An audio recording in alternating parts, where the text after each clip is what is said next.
Where's your microphone that you had up there? I'm not using that Why not? because it's not. I can't right now. I can't use it. That's the direction. Like I can use it if you want, but it's an ambient light. You don't need the ambience. You're gonna be the main sound. I got sound off over there and over there. No.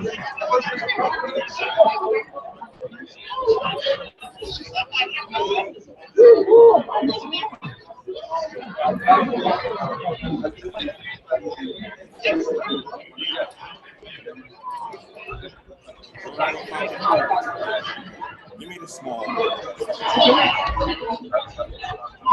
Can't use that yet. Where's the small one at? It's right there. Look right there. It should be right. Some gray.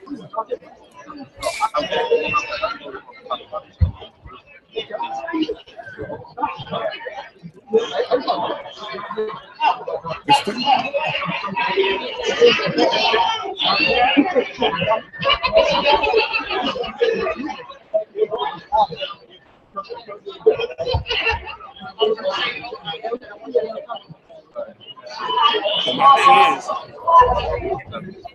camera has a regular.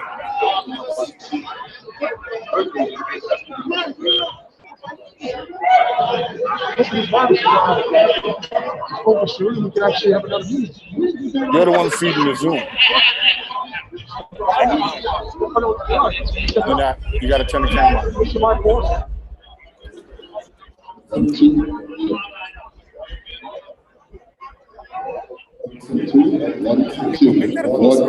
Just make it a big screen.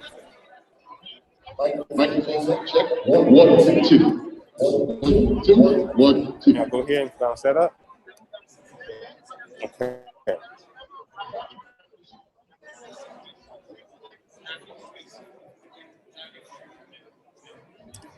One, two, 1, 2, 1, 2.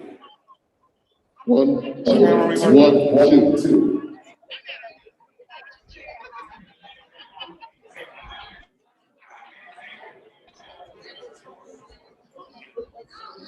Talking to your microphone. My question to you is, Guys, we like 10 That's minutes my now. feed. I need to, this one right here is the finger, right? It's not picking up. What's going on? I need 2 on each table. 2 on that, 2 on that, and I.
directional, my big one, Hold in a on. second. I'm trying to see Use if I this got. one. This one I think I'll just be better. I think so too, but I don't hear anything. Well, you have to, what's it called? You're unmuted. Okay, hold on, wait, hold on.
Yeah.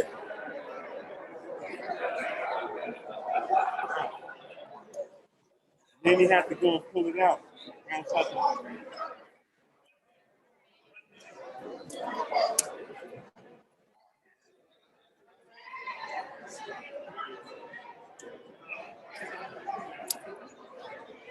Okay.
Well,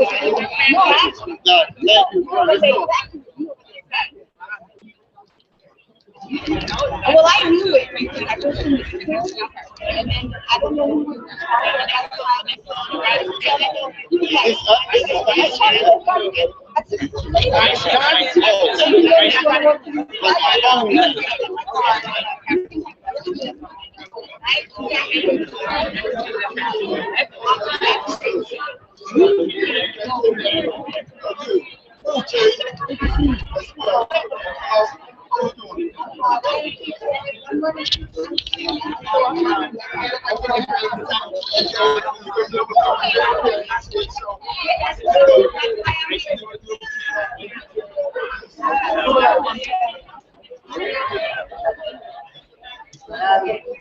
We'll have that conversation.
How are we looking?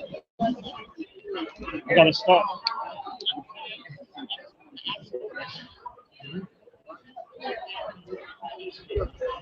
It's all my name. What's up, brother? What's up? Testing, testing, testing. Can you hear me?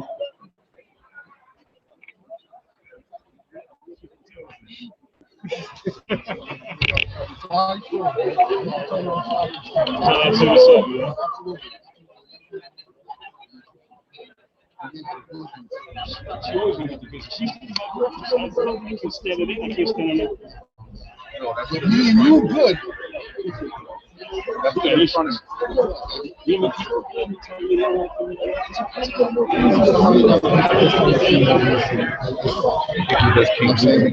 Religious for people. I don't want to call it religion. I just can't stand it.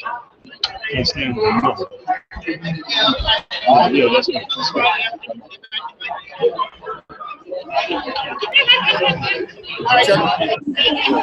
On camera? Here. Give me another mic check. Testing. Yeah, it's the okay. That's the camera. Okay. You good? I don't want to say the wrong thing. Okay. I don't want to say.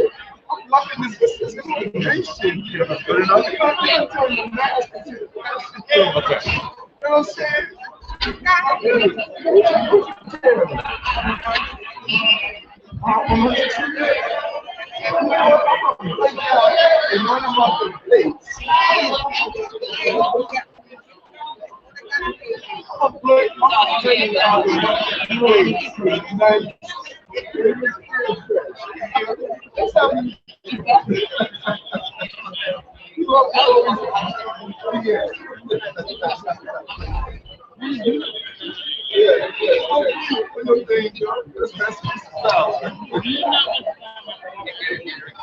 Good shot.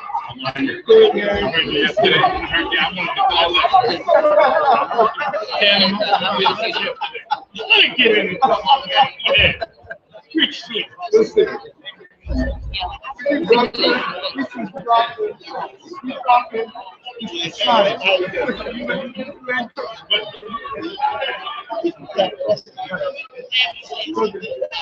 You know what?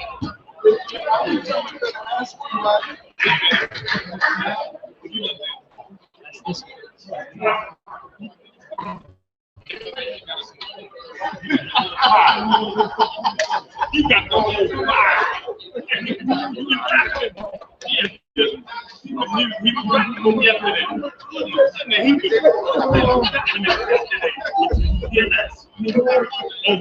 was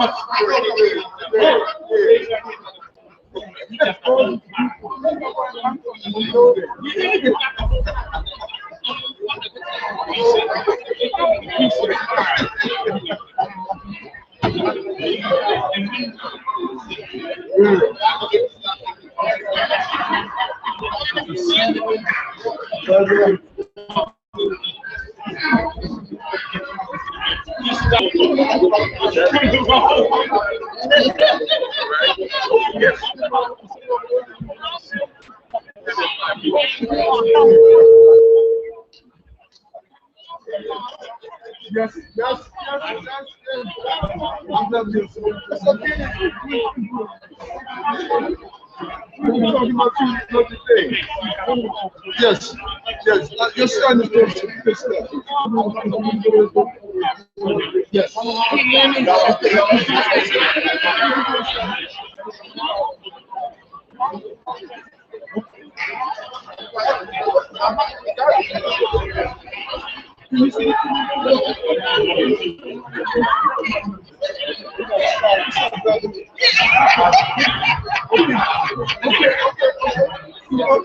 Everybody's coming out action, man. I'm thinking and then blue around here. now they don't care.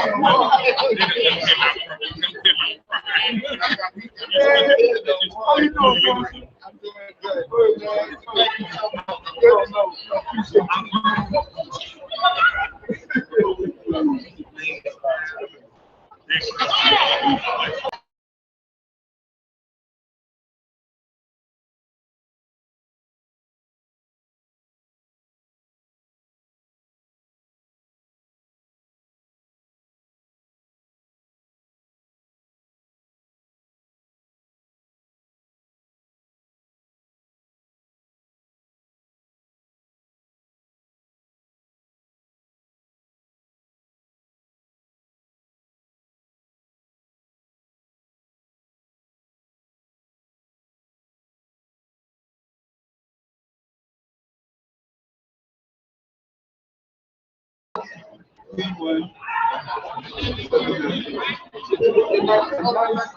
Teaching.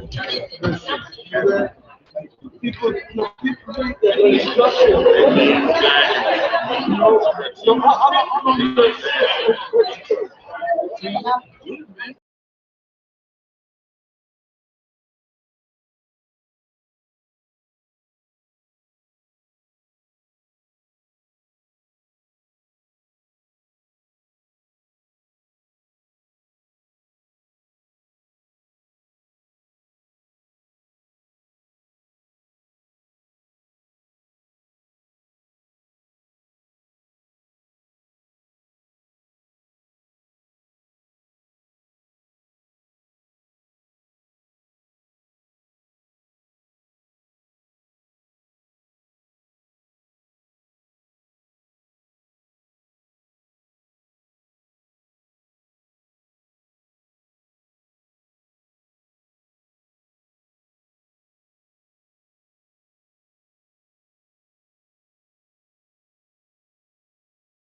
Can you get rid of that square box? Because that comes up in the recorder. Right? Yeah. When you see it on YouTube, you see the squares.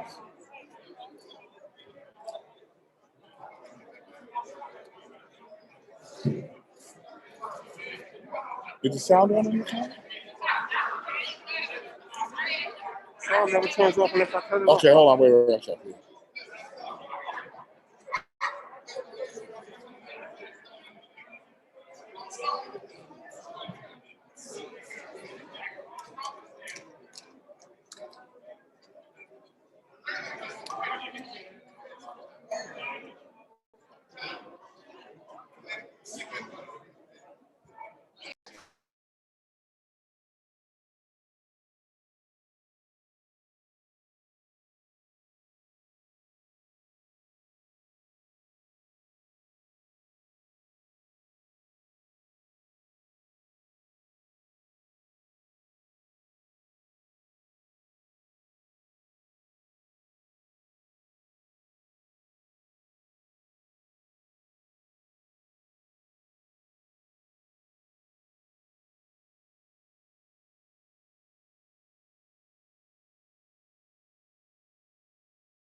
I don't even know what it is.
All right, Rocco. I just had to get the Eric Adams thing.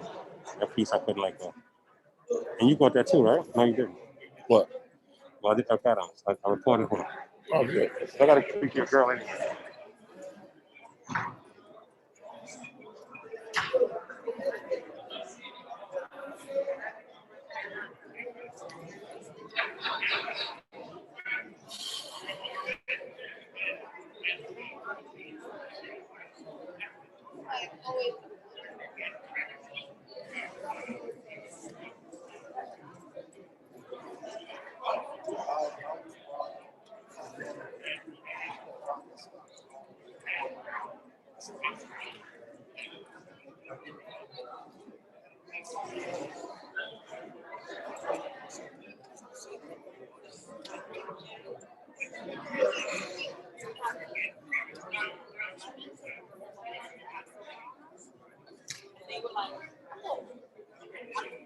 Morning.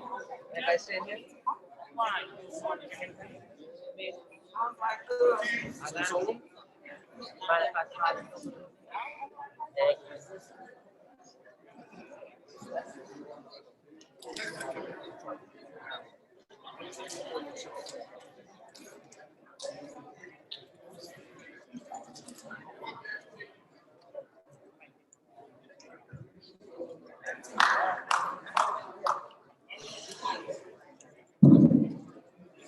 See, Tony, if you're ready to not PA system, we'll be ready to start.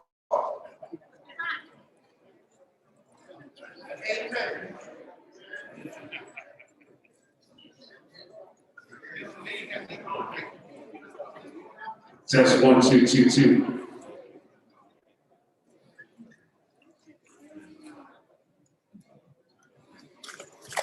Good evening, everybody. Sorry for the delay. We were really trying to accommodate some of the other candidates who said they wanted to be here. Apparently, that's not the case. So we're just going to keep it moving, right? Let's just get everything. Let's get the official, you know.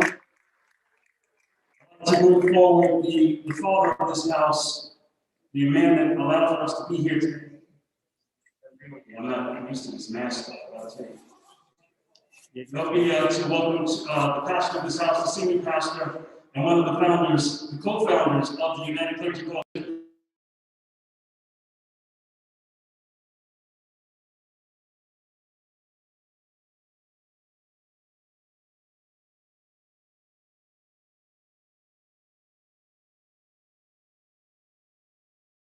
Give Tony a hand, would you give Tony a hand, please?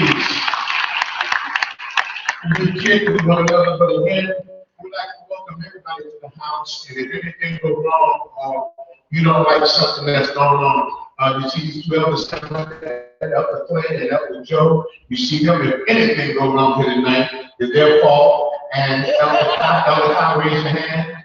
That's well, we thank God for it, but you just find here, this was so strange. Can we just have a little prayer? I hope I'm not out of order. We can have a little prayer. Come on, Bishop Fiscal, come pray for us. Come pray for us. I just want to have a little prayer. Now, Father, we thank you and we praise you for this coming together. We thank you for your people who have come to your house to share the wisdom necessary to move our city forward. Thank you because you choose, you select, and you elect men and women, and you give them purpose and destiny to lead your people forward. Tonight, Lord, let the prophetic voice and the political voice be one voice, and let us move in your spirit to secure new territory for your glory. In our precious name we pray. Amen.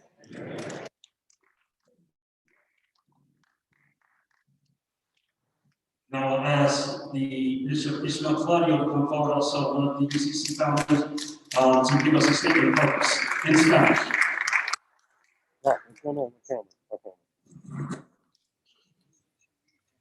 Gracias a todos aquellos que han llegado a este lugar. Estamos nosotros aquí en representación del UCC para tratar con nuestros candidatos, aquellos que han de correr para promover nuestra ciudad hacia adelante. Queremos darle las gracias a todos ustedes porque sabemos que han hecho grandes sacrificios para llegar a este lugar, pero nosotros entendemos que todo esto es necesario para ver un futuro brillante para nuestra ciudad. Gracias a todos. Thank you all for coming.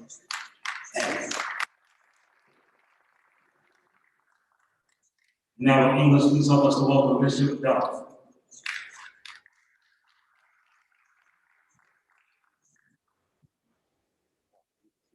Thank you, the Honorable Tony Herbert, to all of you that are here, Honorable President of UCC, and the Honorable Vice President and Host Pastor Bishop Albert Jameson, the Archbishop of Figueroa, and Bishop Claudio, to our Honorable Borough President, to all of our leaders and officials of the New York City Police Department and the New York City Housing Authority. We're here tonight to say, let's talk about it. Let's talk about it. We've seen what is going on this year for the last 12 months. We've seen the pandemic, we've seen the protests, we've seen the insurgents, we've seen all the things that have happened, but we said, the United Clergy Coalition, along with our communities, we said, that in spite of everything that is going on, there is yet a promise and purpose. We believe in justice in every city, every borough, for everybody. We believe that right is right, and we're here tonight to talk about it. We believe that in our communities, our mothers, our grandmothers, our wives, and daughters, and children should feel safe when they go out of their house. We believe that you should live in public housing and don't have adequate heat. We believe that there should be enough lighting so that people feel safe when they go outside. There are many other issues we need to address, but tonight we're here to talk about it.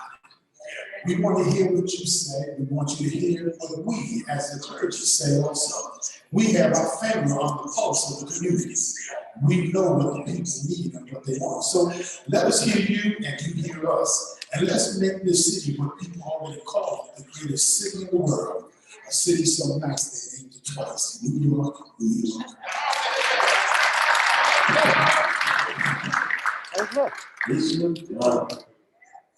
Now, please help me welcome the founder, our president, pastor of Rehoboth Cathedral. Please put your hands together for the great Dr. Joe Seal. Well, if you want to put your hands together for anybody, the one that we need to put our hands together is for the Lord Jesus Christ. That's the one that has pulled us together. That's the one that we come to exalt tonight. That's the one we point to. You didn't receive it. Thank you so kindly. Let me say the United Clergy Coalition.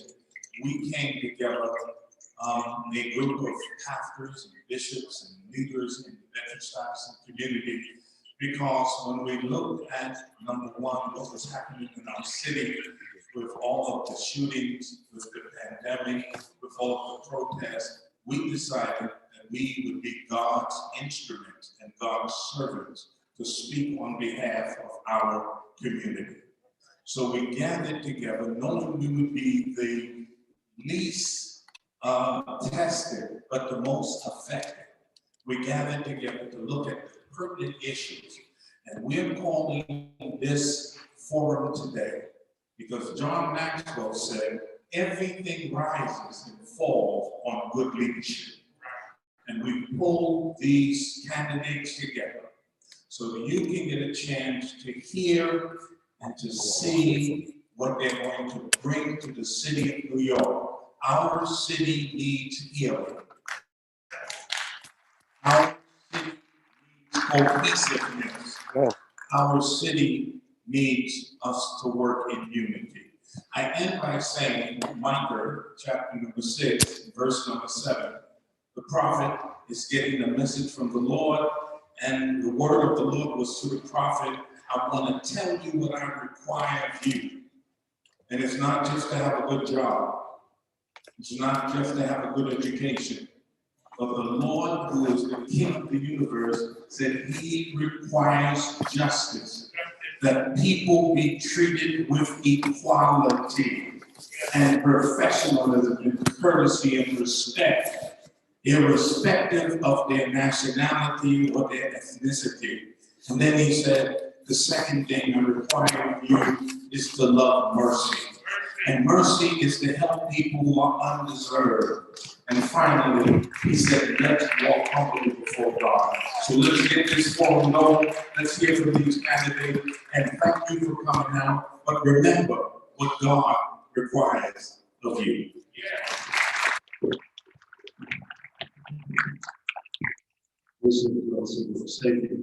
Now, just two more special guests in the building, particularly, I want to just recognize all of the tenant association leaders, the resident association.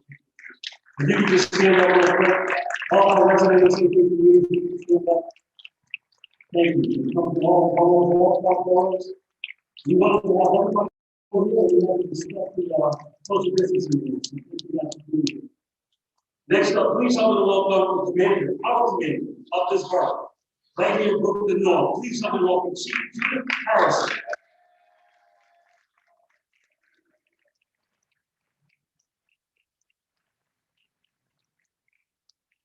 Thank you for having me. First, I think you wanted to learn from me all of us in the school. I'm happy me to be specifically in this place. Last time I was here, Bishop preached the mighty word and prayed over me. And those prayers sustained me, uplifted me, and encouraged me to do what I do, which is to protect and serve the great people of Broken North. So, good evening to my bishop, my elected officials, members of the clergy, members of the New York City Police Department, and all of the members of the community. I'm Judith Harrison, and I have the pleasure of being the borough commander of the Borough of the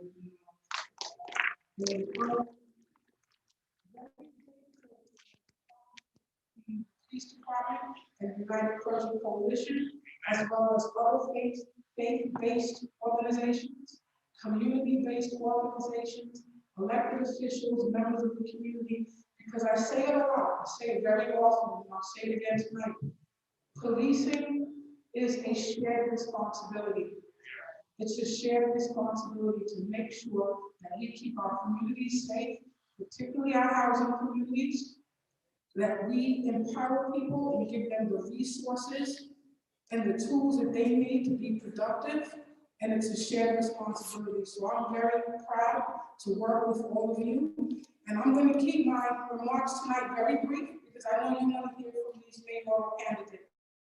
We all do. But what I will say with respect to that is that I pledge to work with, to cooperate with, whoever the next mayor of New York City, whoever the next mayor of New York City will be, because together we need to make sure we keep our community safe, particularly our housing members. And again, we need to make sure that opportunities are there and the resources are there for people to thrive.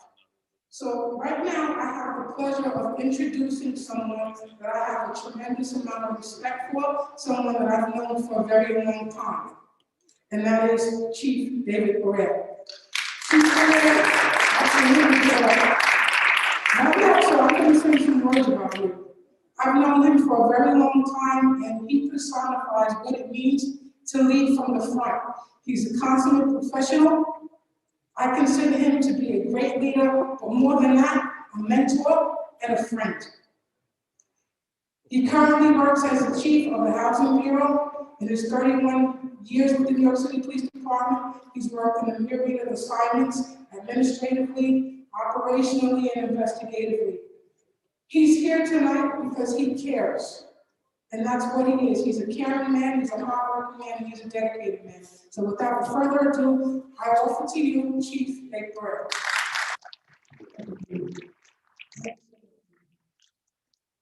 So delighted to be here this evening. I want to start by thanking you, Bishop Seymour, United Crossing Coalition, and all the leaders of Tony for inviting me and giving me this opportunity to speak. I've been in your housing chief for just over a year. It's been quite a challenging year, to say the least. But when I took over, I got out and I made sure that I got all the developments that I was sworn to police. And I was out there and I was going through everything. I was going through all the statistics about housing. And I came across a statistic that was very disturbing. And I looked at it, and when I looked, it said, per capita, you are 4 times more likely to become a victim of a shooting or a homicide in public housing. And then I looked back for a total of 19 years. You know what I saw? That same statistic. All day. That's what I said. And tonight, my commitment to you is I'm here with you, and we will go development by development, block by block, community by community, together. Together. To change that number.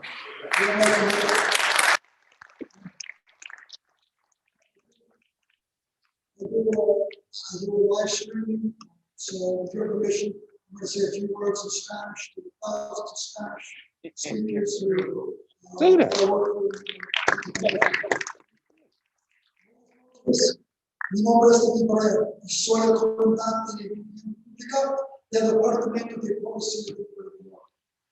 Actualmente estoy aprendiendo español, así que de antemano pido mil disculpas por cualquier error que pueda cometer. Encantado de estar aquí con ustedes y quisiera agradecer al obispo Silver y a Tony y a todos por invitarme. He venido a darles mi compromiso de trabajar con ustedes para reducir la criminalidad y mejorar su calidad de vida aquí en la comunidad. Mantener la ciudad de Nueva York a salvo es responsabilidad compartida. Necesito todo su ayuda. Quisiera resaltar que es muy importante que trabajemos juntos y como un equipo. Así y solo así obtendremos el éxito deseado. Una vez más, muchísimas gracias por invitarme y ofrecerme esta oportunidad. Gracias. Thank you.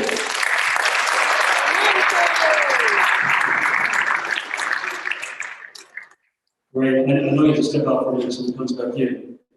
Danny Barber, who is the president, should I say the chair of the Citywide Council of Presidents, is with us. I know we had to do an interview real quick in the hallway, so what we will do is go ahead and begin. Let me just introduce your moderators real quick. First and foremost, let me introduce the latest from WBLS 107.5, the host of Open Line, Mr. Fatim Muhammad. I want to welcome the president of the NAACP Manchester branch, Mrs. Liz Spivey. Representing the Pentecostal Church of Jesus Christ, I want to welcome Reverend Yvette Lupina. And also a resident association president who I've had the conversations with day in, day out, we talk night after night. Please help me welcome from the Manhattan side of things. Please welcome Ms. Cynthia Tibbs. So what we're going to do is hear the rules. So I say this to our participants, and then I want to introduce them as well. The rules are 2-minute opening, you have a minute and 30 closing. I know some of you have to leave. If you have to do so, please just let us know.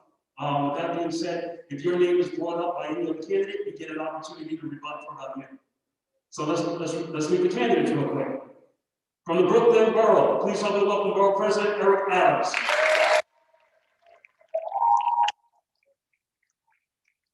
Welcome Ms. Zaza Taylor. We call her Zaza. Her name is Grace Patel. Welcome Catherine Garcia. And also welcome Mr. Ray White. Corinne Sloan Donovan. Yeah. So we're going to start with the team Muhammad with the first question. And you have a 1-minute response on this question, and we'll give some latitude if you need to.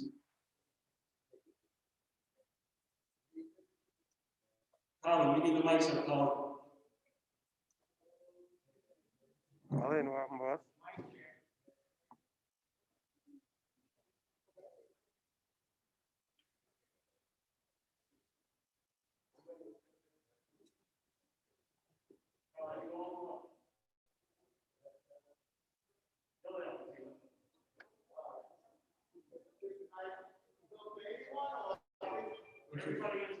Sir, would you just write this mic off until they get those mics straight? Thank you. Good evening, everybody. And all the candidates out there. All right. The first question is, we know that New York City Housing Authority, NYCHA, is crumbling, and the residents are suffering due to this. As the next mayor of the city of New York, how would you fund NYCHA with the tens of billions of dollars it needs to get buildings back into good condition that the residents can live a safe and honest life?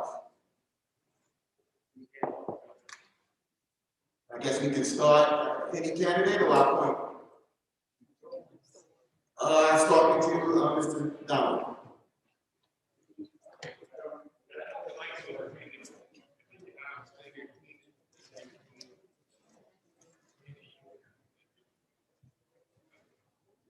Hot mic.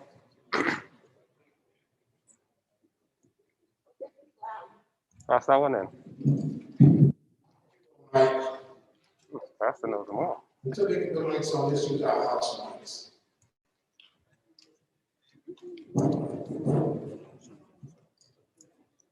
Thank you. We need a mayor who understands that public housing is the single most precious housing resource we have. More people live in public housing in New York than live in Atlanta, Georgia. And yet, public housing has never been at the center of the city's housing. So I've committed as mayor that I would do that. For the first time ever, I would bring every piece of the housing plan under a single deputy mayor and put NYCHA at the center of it. I've made a commitment that I would put $2 billion a year of city capital, more than any other candidate, into public housing. Well, that's not going to be enough. We also need a mayor who understands how to work with Washington, D.C., work with Albany to get the help that we need. I'm the only candidate who's actually sat side by side with President Biden, with Vice President Harris, with all the senior leaders in Congress, working to get more money for public housing, working to get more money for the other needs that we have. And so fundamentally, I believe I'm the one who can finally bring the resources that we need to fix public housing. But let's be clear, that's not going to be enough. Because we've seen over and over again, whether it was after Sandy or many other times that I was able to bring money to public housing. I was in the Rockaways the other day, saw a sign for Sandy work that is still happening 10 years later. 10 years later. And so we also need a mayor who knows how to roll up their sleeves and actually fix the way NYCHA works. Do site-based development and management where you as a resident can take a picture on your phone, send it in, make sure that 18 different people all the way to 250 Broadway don't have to sign off, but actually can get the leak in your shower fixed before it's black mold that causes your child asthma. You need to fix the system.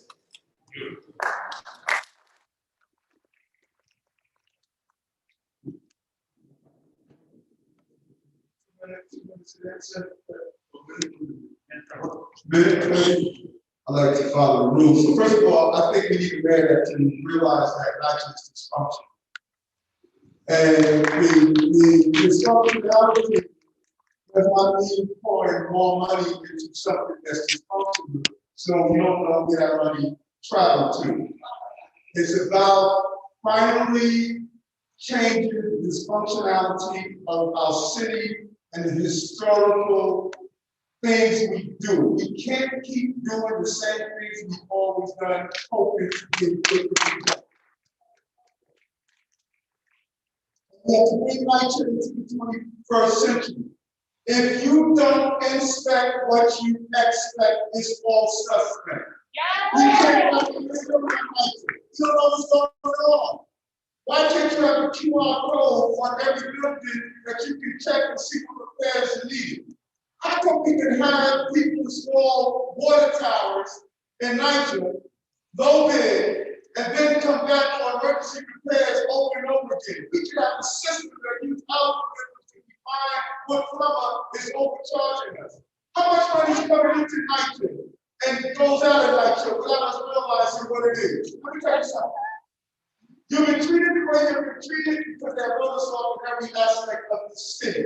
There's no urgency in dealing with people of NYCHA because they look like you and me. Don't let anyone kick you on that. We can fix NYCHA. Trust me, we can.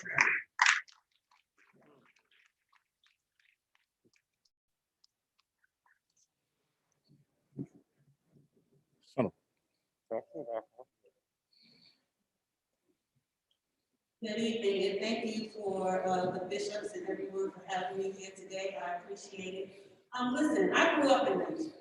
I grew up in a time of NYCHA when NYCHA worked, when NYCHA was proactive and not reactive. The tenants that live in NYCHA, it's not their responsibility to tell NYCHA what's going on. When I grew up in NYCHA, they would come every year and inspect the apartments and do the necessary maintenance.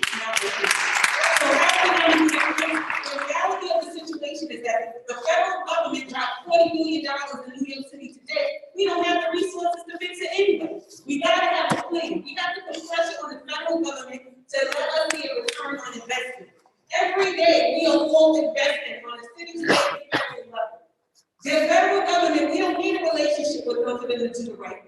Do the right thing. Let us see a return on investment. And I'm going to put those demands on the local government regardless of relationship, because that's the right thing to do. I also know how to actually get the work done, because as someone in construction, I know what good work looks like. So that's my plan, for us to reallocate funds for capital projects, things that are nice to have, but they're not needs. We can't take care of building nice, big, shiny buildings when people don't have heat and hot water. We can't take care of building nice new huts and yards when people don't have heat and hot water and their elevators are not working. We have to reshift our priorities and put people first.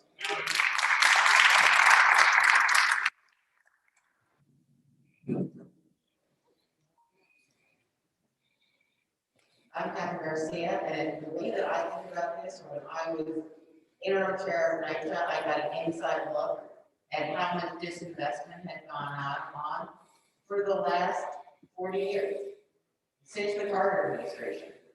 And I said, we should not be surprised if we didn't put oil in the engine and we drove it and it blew up. That has been what we have done systematically to NYCHA over decades. And so now we are in a crisis. Now we have issues with mold, with leaks, with heat, with hot water, every single day. There are over 400,000 open work orders at NYCHA right now. That's more than 2 per unit. And every single unit at NYCHA, $40 million worth of need. So I believe that we need to not make another plan for NYCHA, but build on the one that we do today, which is the blueprint, is red, which does flat rates 9 to 1. No. No. That's not for us. She mentioned rad or something? And those folks are proud of their apartments. It is what NYCHA should be. And people are living with dignity because housing heals. Nah, we way better. They didn't even show off. We did that.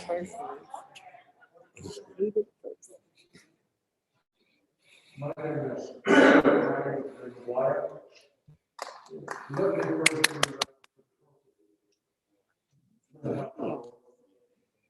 so Bishop, I want to say thank you. I encourage you.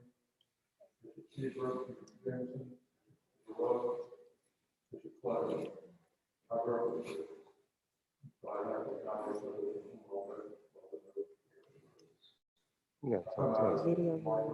Video. What's good?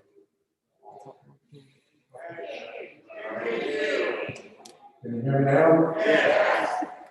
The question that I put forward, first I propose that we acknowledge those of whom are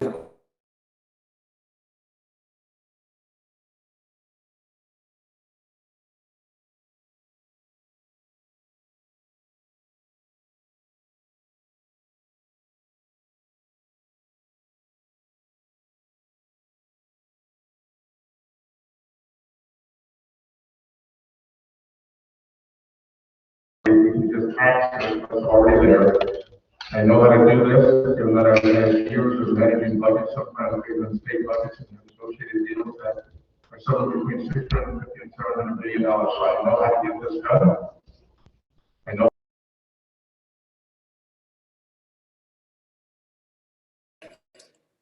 So I will tell you that I read this, it is one of the leads that I come from the other side of the track.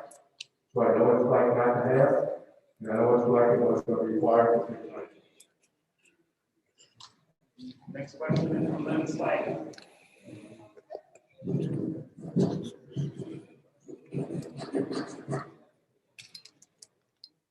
Yes, good evening, everyone. Section 3 of the Housing and Urban Development Act of 1968 provides economic and employment opportunities for low and very low income individuals. Section 3 requires the success of certain types of job funding to ensure that certain percentages of jobs, training, and employment and contracting opportunities arise in our community. As mayor, I'm looking to ensure that 19 goes from that to national development that will provide benefits and opportunities for our residents. Thank you.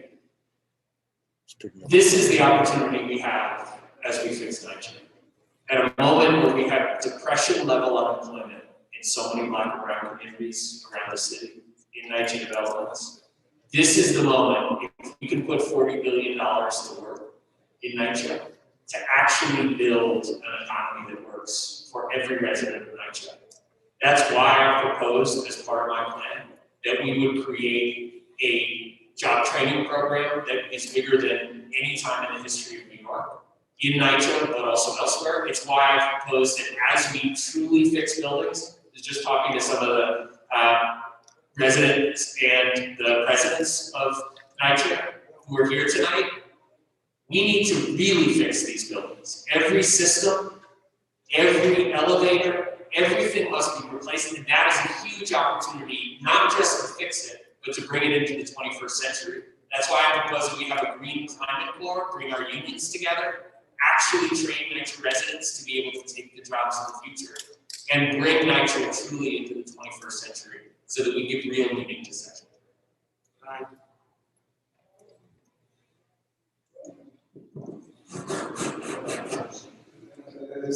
Show the love to the brother that's wiping down the mic, you know? So, sister, you're right.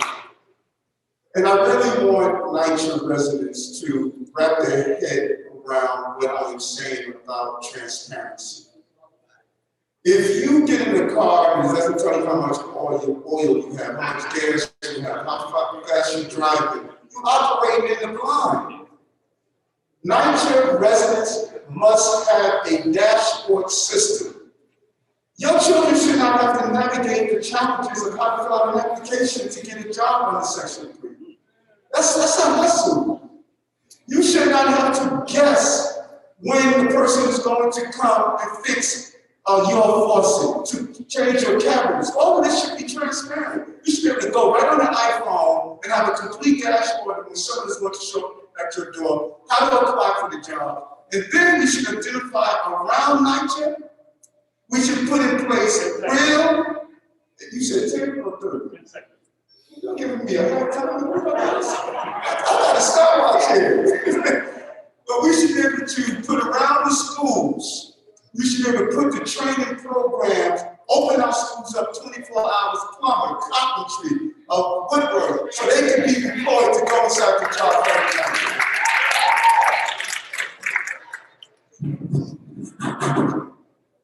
I was asked to remind everybody, we're all professionals in one family again, right?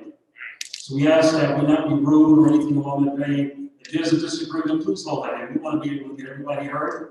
And if you disagree, take that to the polls. That's how you do it. Take it to the polls, all right? Thank you, man. So as it relates to how we get people working, the way that we do that is that we have to include a more diverse group of firms that have access to doing opportunity work at NYCHA. Because one thing we know is that when we hire firms that look like us, they hire people that look like us. And we can do that in ways that make sense. We can't just have a goal to want to increase the capacity or increase the number of people. We have to do it with intention. So my intention is to look at the different trades that are available and where we have opportunity to have people from the community learn those trades immediately. When you look at things like plumbing and mechanical, that takes a little bit more skill and technology, knowledge than this. But carpentry, you know, being a laborer, those are areas where we can hire people and train them immediately. They don't even have to go to job programs for that. So my goal is to increase the diversity of firms we utilize. We have to understand that the diversity of the dollars going into the pot in the city of New York needs to match how those dollars are spent.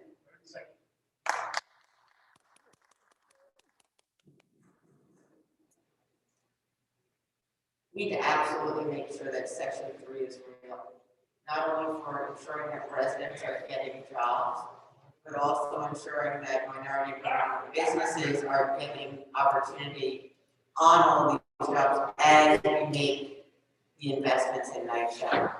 But we also need to ensure that folks in NYCHA are getting jobs that are not just part of the construction, that they are moving into the plumbing trades, that they are moving in to the HVAC world, and we know that they need heating technicians. They need to have elevator technicians. That has to be a pipeline where we are ensuring that there is workforce development as well as from our trade schools, so that they can get a job right away, either with NYCHA or with contractors who look for NYCHA. And we know that if you get what you measure, if we do not measure these outcomes and consistently check in, we won't get it. But this is a real opportunity. As we make the conversion of NYCHA into housing that really heals the community, we can also ensure that we are giving everyone economic opportunity and mobility. Thank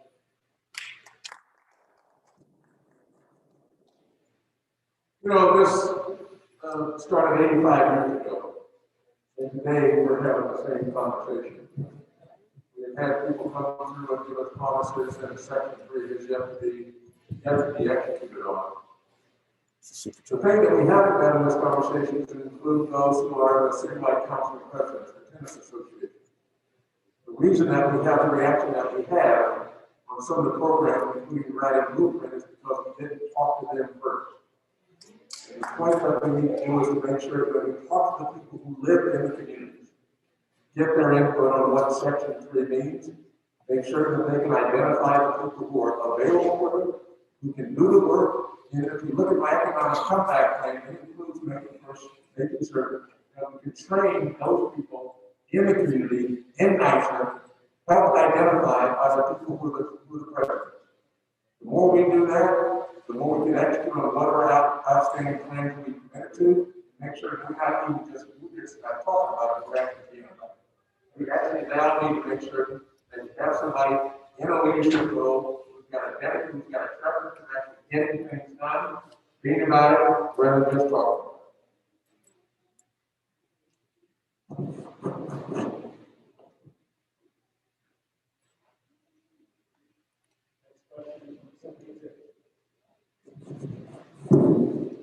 So first and foremost, the resident here, I would insist that whatever your responses are tonight, you should join us and put them in writing. That's And right. because we've had too many candidates in the past make statements and then we neg on them, like the current mayor has done, like the current chair has done.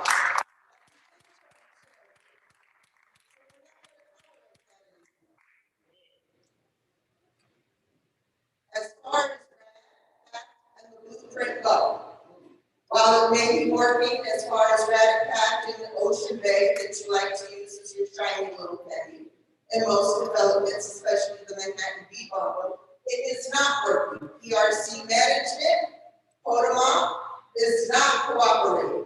They have left these developments, they got the money for the developments in December. People are left with no heat, no hot water, pipes are bursting. They have made claims that tenants are using too much water. So why do they need hot water? Why do they need heat? Why do we invest in a blueprint plan and have to turn around and give an agency that is corrupt as NYCHA is 5 times the amount for each apartment that they would be allotted under the blueprint plan just to watch them mismanage the funds again? Why would you do that as mayor? There has yet to be a mayor that has designated When they get fired, a working group, a group of us to sit at the table to let you know that these don't work in our developments. Why is it resident management associations are never considered? Why can we not be resident management corporations of our own? Why is it never planned? Why is it planned over So as mayor, if you were to win, and that's a big if, would you plan on having a group of presidents, including Occupy NYCHA, sit on that table and be a part of this result? Because as of right now, nobody thinks that we're qualified enough to listen to our voices, but we run the developments free of charge.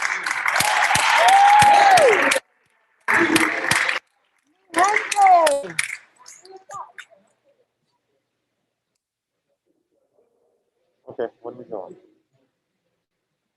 So the answer is yes. I will put my answers tonight in writing. In fact, they are on my website at seanfornyc.com, where I have the most detailed far-reaching plan to finally fix that. And I want to go straight to this question about building together with residents. Because in my leadership, whether it was at HPD or the TIL program, we found many ways to create cooperative ownership and management. We led on that, and I want to go back even farther. I started my career, grew up in the city, was formed as a public servant by living in the 70s and 80s and watching this neighborhood and so many neighborhoods in Brooklyn and the Bronx crumble, in some cases literally burn to the ground. And I went to work with Bishop Johnny Ray Youngblood, and we created Nehemiah homes because they were designed, built, and owned by their residents. 90% of the folks who bought those homes moved directly out of public housing, bought those homes, created real ownership and wealth. Those are the kinds of partnerships that I can build as a mayor as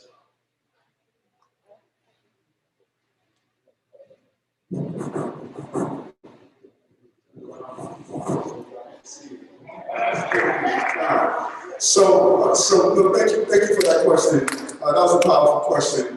And number one, when I purchased my co-op, it allowed me to save money to buy my house. That allowed me to pay my son's college tuition. It was a pathway to ownership, and it was a pathway to economic stability. For Black and brown communities, your property is really your wealth. And the first thing I would do as mayor is to have the citywide council sit down and interview their own attorney that we will pay for. You will decide your attorney. It is unfair that we're asking you to navigate the complexities of some of these plans and documents without a legal mind. I didn't buy my house without an attorney. I had an attorney there sitting next to me. And you should do the same, you should have that. Second, we should really look at, I believe, thinking outside the box. How do we look at ownership for NYCHA residents? How do you finally say that ownership, the ability to transform NYCHA into permanent ownership, where you can build equity, move on to buy a house, and move on into some other areas? We must have partnership with the NYCHA tenants and residents to determine the state and fate of NYCHA, and that's what I believe. I got my time because I showed y'all.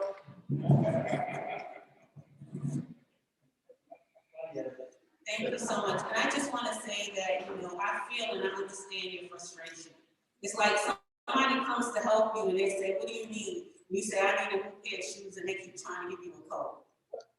Right? There's 600,000 residents in NYCHA that the city has been very comfortable with ignoring. And let's be honest, if white people lived in NYCHA, we wouldn't be having this conversation. That's the reality of the situation. But as it relates to your question, let me just tell you this. My administration will ensure that people who live in NYCHA are part of the administration. That's a huge population of people that are living in this city. Your voice needs to be heard. Your concerns need to be addressed. So not only will you have a seat at the table, but you will be part of the administration. You'll be part of the decision making. It's still your life, whether you're living in NYCHA or someplace else. And it's very uncomfortable for me that people think that it's okay to make decisions about your life without your input. We would not do that to any other group of people. Under my administration, that's going to change.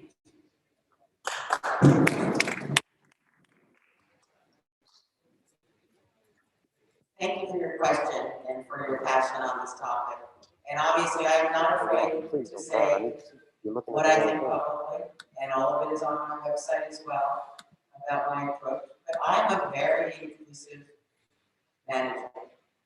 I've been a very inclusive leader. I have spent time in NYCHA to talk to tenant leaders, and I have said that if we think through how do we leverage this public-private partnership and get more money into NYCHA, that tenant associations should be at the table making those final decisions. They should be part of working groups that design. And I get that I was in Fulton Houses over we can I'm open just asking a question.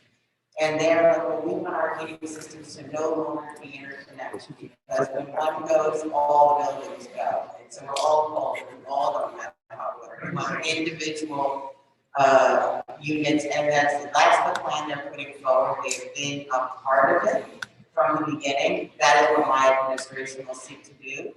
That you get what you want, and that we get nitrogen fixed now and not sometime in the future. You can't go through another winter after winter not having this done.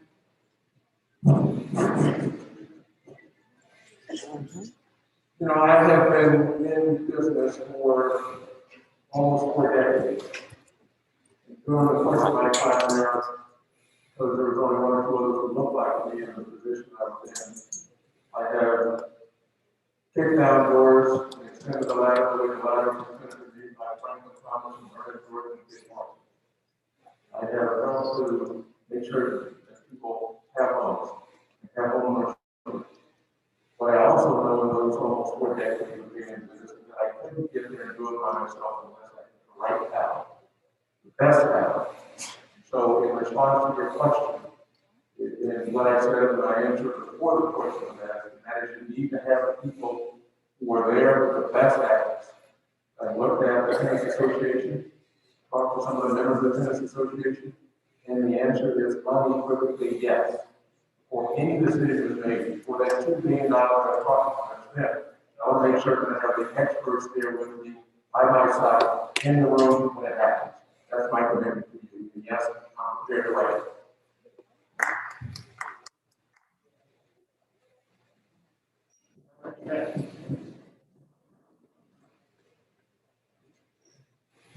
As clergy, we are an extensive family, especially the elderly that live in nature.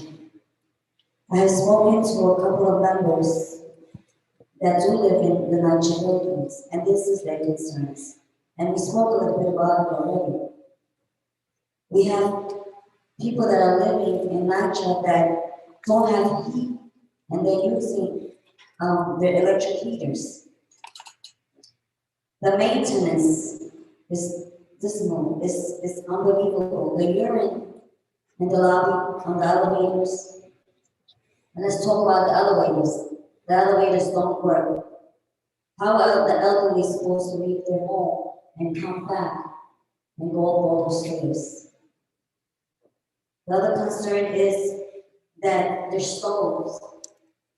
We actually have people that are from our church that for 2 years they've been using a hot plate. A hot plate for 2 years. And I've been calling for them. And yes, we're gonna get to it. And we'll call them and we'll say, did they arrive? Did they come and fix your stove? Did they bring in a new stove? Nothing.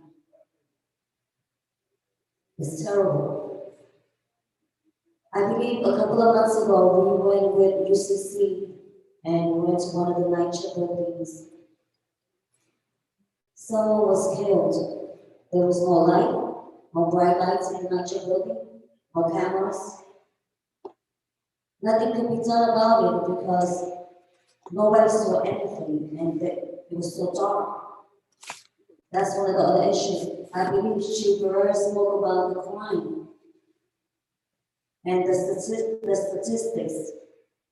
Why is there so much crime in the nature buildings? There's not enough light, there's no cameras. Sometimes people feel like that's something that is not, that nature buildings are not good. That's why they'll come and urine in the lobbies, in the elevators. So the concerns from the clergy are these. So how do you propose to resolve all these issues? It's not just one, it's a couple of them. And we could talk about what is going to happen, but we actually want to see the work being done.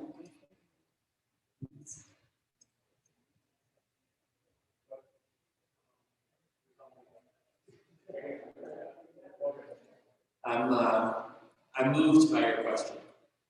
Thank you. It brings to mind a discussion we had a year and a half ago. I brought together public housing residents and some of the most innovative leaders from around the country who've actually fixed public housing. And one of the most powerful things Theo Miller from San Francisco said, you can't move faster than the speed of trust. And this is the fundamental issue that you're raising, is a lack of trust by NYCHA residents that their lives can actually get better, that we can actually fix things. And so I think a fundamental mistake that was made was to start with a blueprint, to start with RAD, before actually fixing the management, before actually being able to say, you have a leak in your apartment? I am going to get it fixed within a few days before it becomes mold that causes your child asthma. And I believe we need to go directly at that first. And here's how you do it. Site-based management, where the people who work in your building have the authority and the money to actually fix it, and they have the tools to do it. As I said earlier, you should be able to go on your phone, take a picture of the problem, send it directly to people who have the authority to fix it and don't have to go to 250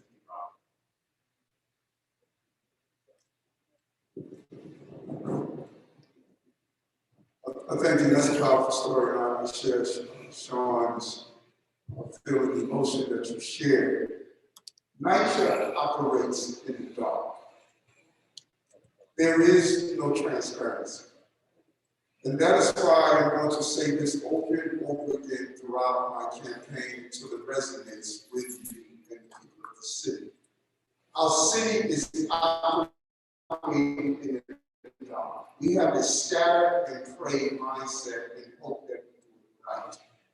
And so if we transform NYCHA to a place, as Sean alluded to, where you can utilize the technology of the day to gauge, are you trending in the right direction? So if week one, you had 900 locations that didn't have cabinets installed, week two, you should be able to see, where do we move? Right now, you can't even give me that answer. Everyone in here should be able to answer that question. That is how we fix crime in this city. We went from a guessing game to a technology game, where we were able to identify how we're trending. You know how many crimes you have in NYCHA as reported, because the system has reached the 21st century. NYCHA is still in the 19th century.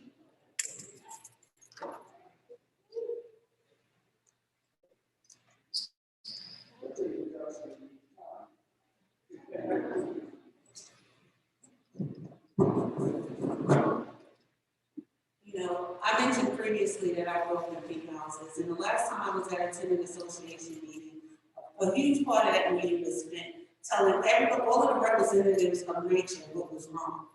That's not the tenant's job. And as mayor, we are going to have a proactive approach to maintaining the developments. You know, the tenant shouldn't have to tell management that the lights are out. You know, that there's an issue with the door. I went back to my pink houses recently, and I felt like I stepped back in time. Literally, nothing is being done in this development. So my approach would be, look at other developments where we have things that are working well. Look at Stuyvesant Town. Look at Rochdale. Look at Clinton Hill Co-ops. What are they doing that we're not doing at NYCHA, that we can improve upon or implement at NYCHA to give the tenants of NYCHA a different and better experience? We have all over the city developments that are doing well. You have to reinvent the wheel.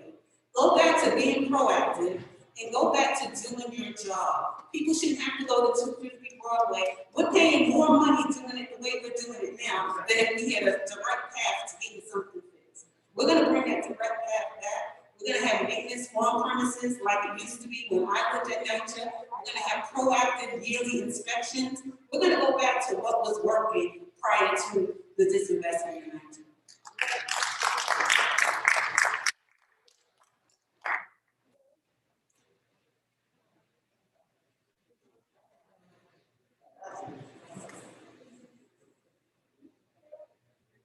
For far too long, we've accepted the fact that developments were more dangerous than the rest of the city, and that was okay.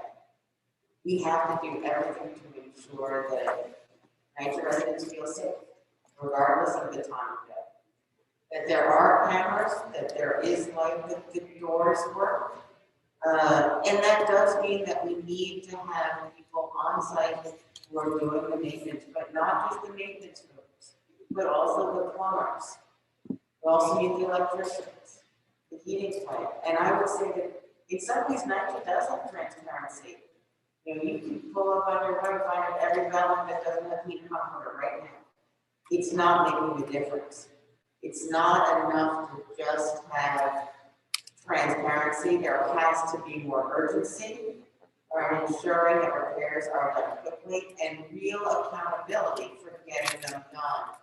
This also means that we need to ensure that we're doing some things like training for its property managers. They promote them and there's no training that happens. And they're responsible for everything soup to nuts of that development. But we need to have accountability at each one, because just transparency is not enough. And that is what I think, what I've seen. We won't have real change unless that front line feels responsible for really delivering for residents.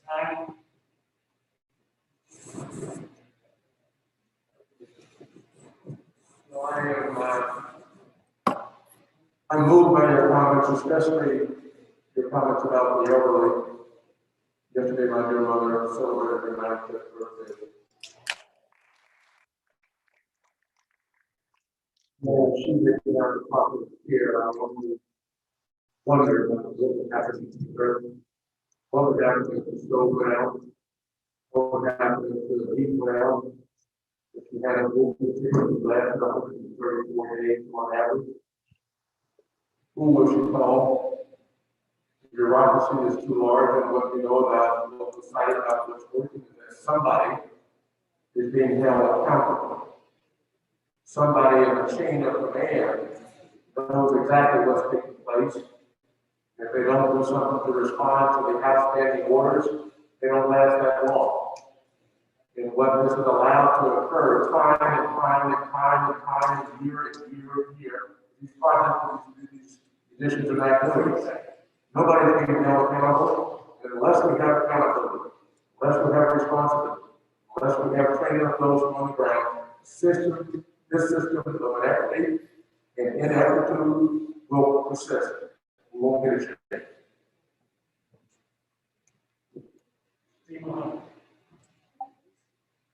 That's it. After this first round, a lot of people, and it's been stated, however, we know that I'm here for this.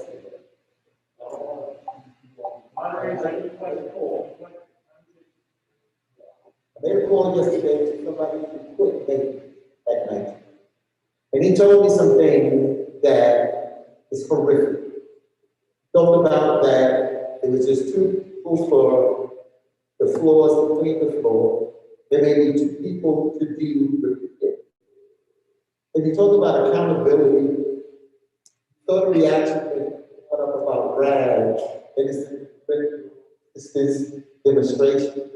How do you have accountability if you have folks that are managing, running buildings that are outsourced?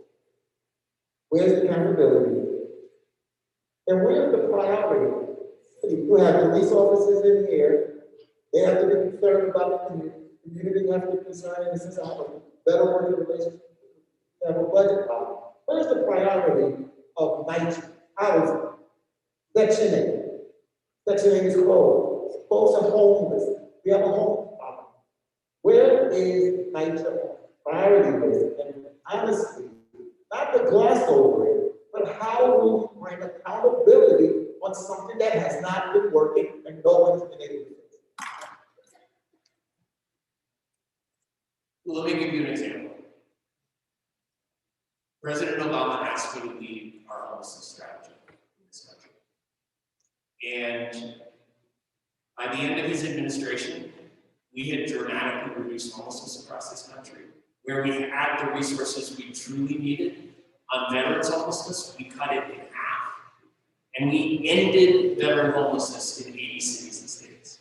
Ended it, not reduced it. How did we do that? We created real accountability. I pulled together every single cabinet secretary who touched the issue of homelessness. I would do the same thing as mayor with NYCHA and with homelessness.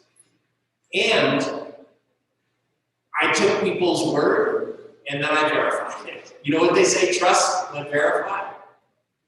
Every month, I had every single senior person at my agency and the other agencies around the table. And we looked at the numbers. We called it HUD stat. And we tracked relentlessly what was working and what was not. I didn't delegate that to my assistants. I sat at that table. When it wasn't working, I demanded change. When it was working, I said, what are they doing in Las Vegas or Phoenix that's actually working? And how do we start spreading it? We should be doing that with NYCHA. Try different with the resident-led management. Let's see what's working. Hey, they figured something out. Let's spread it across the city. That's the way you create real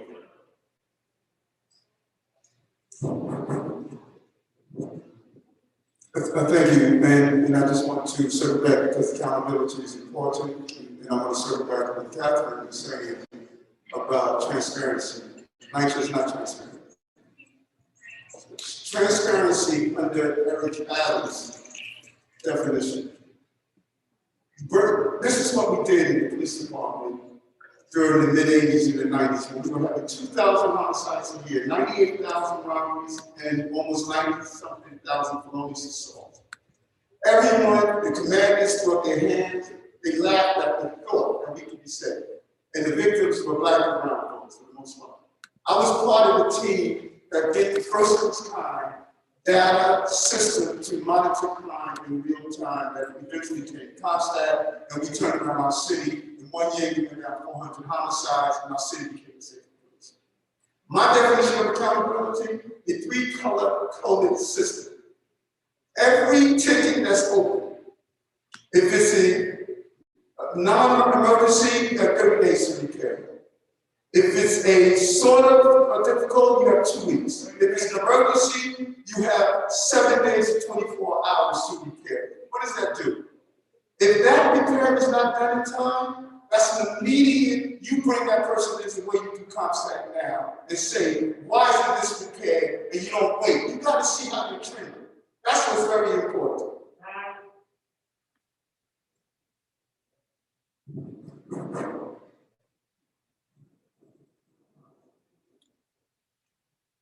You know, there's a lot of conversation right now about transparency, and I do agree that it's important to know the numbers, but it doesn't make any sense, like I said, to know the numbers if you're not going to do anything about it, right?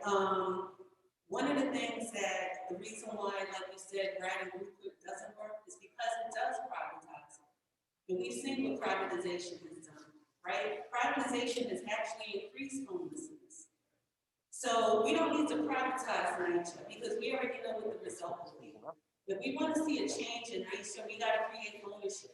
If we want to see a change in NYCHA, we have to create opportunities for those tenants and those tenant associations to have more to say and have more of a power to create change. That's where you're going to get accountability, because look who's holding the city accountable right now.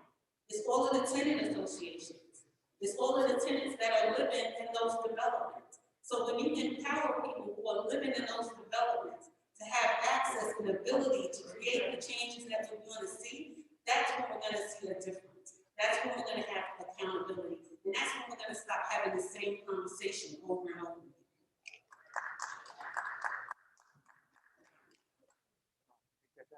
As I said before, accountability is really that we have ensured people who are on site of the developments have the tools that they need to do their job well, and then that they are tracked to make sure that it happens.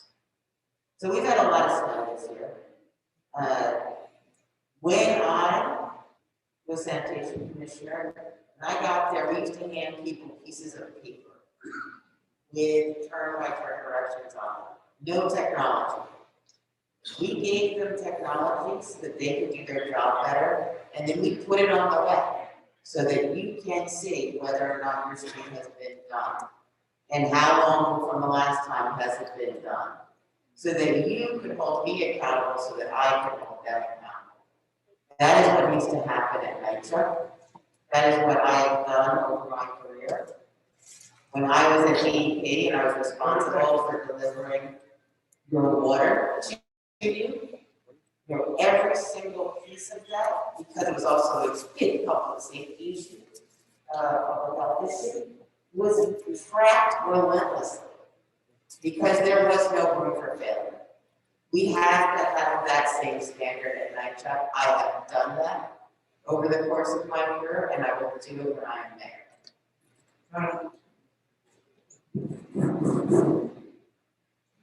Accountability is key. We are what we measure. I would not be able to last one night last minute without having get accountable. That's scorecard. So one of the ways that I would think about this is to create a NYCHA scorecard that is both visible to all of the presidents, visible within the homes, and visible publicly. I will be held accountable, and I will also make sure that the presidents are held accountable. And we'll convene them every quarter, every 3 months, to see how well they're doing.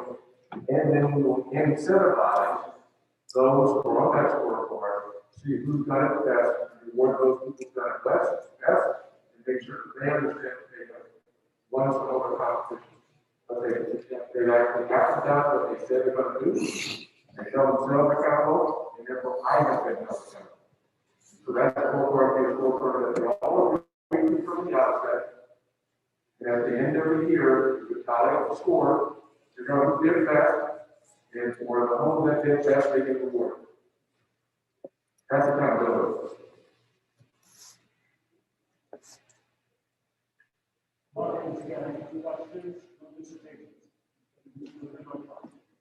Yes, that's the need.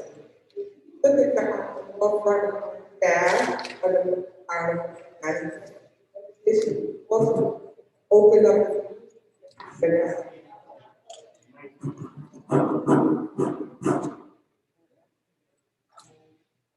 Hello? And then, do we look into hire frontline staff as opposed to upper management in the beginning? In addition, would you be opening up the community centers for our youth that now have been closed? Yes, on both. And I want to go back to what I said earlier. The key to making management more effective in NYCHA is true site-based management. People that you can look in the eye in your development and tell them what the problem is and know that they have the real power, the money, and the tools to fix it. So yes, we need more staff, but we also need an investment in other things at the local developments in a way that would allow folks to respond.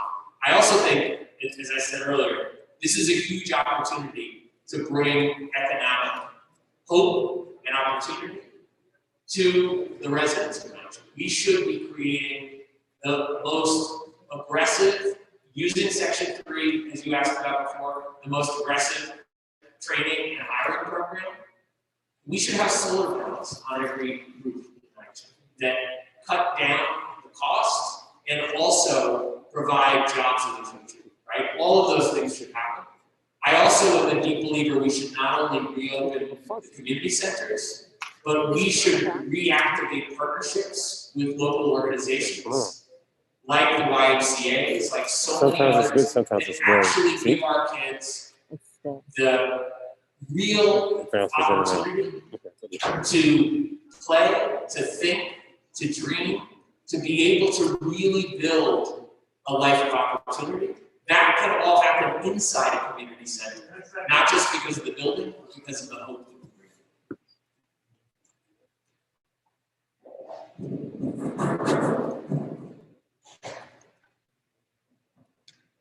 Thank you, yes, and I believe we should reopen the community centers, not only for the sports and the athletic activity, but we can use it as a training ground. At Borough Hall, I had free HVAC training they pay anywhere from $80,000 to $90,000 a year. And those are skills you can take with you anywhere in the country. There's no reason we're not using the community centers to teach financial literacy, to teach health classes, to teach the skills that are going to be needed in the future, and really turning them into an environment that can complement our educational system. We're having a problem with Wi-Fi in many areas of Nigeria. Why can't we train those young people to install the Wi-Fi in their community? Why can't we show them, as we deal with the high levels of childhood obesity and other health-related diseases, chronic diseases? Why can't we allow them to have green markets? Do you know you can't have a green market in Nigeria? Think about that. The place that needs the most. And so let's open the centers and let's hire the right staff, not just a staff. The right staff that's going in for purpose and understand the people who are in Nigeria.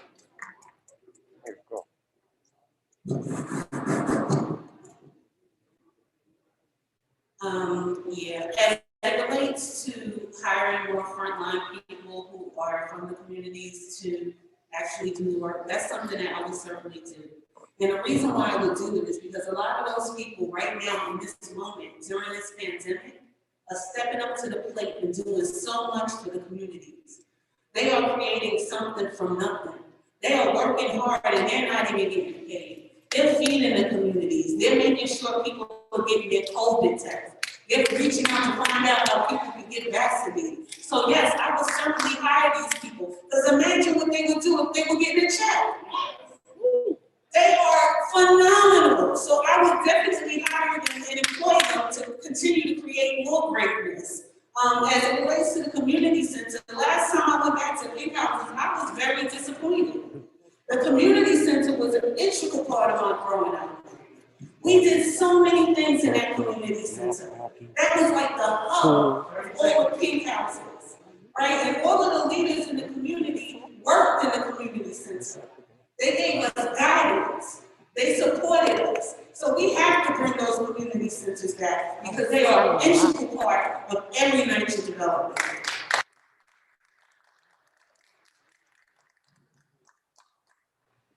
As I said, I think it is absolutely critical that the funding and money for maintenance be at each development site. That is the only way to look at real change. But talking about the community centers and the support for people, for our young people in particular, that's critical. They've had an unbelievably challenging year. It's somewhat unimaginable to be a young person in the middle of COVID and how isolated it's been and the mental health challenges. We know that recently there were 3 suicides for teenagers, for high school kids who've been isolated during this year. So we need to have them be a center, not only for training and opportunity, but also to include art and culture and mental health services to support these people as they make the transition into an adulthood that none of us actually expected.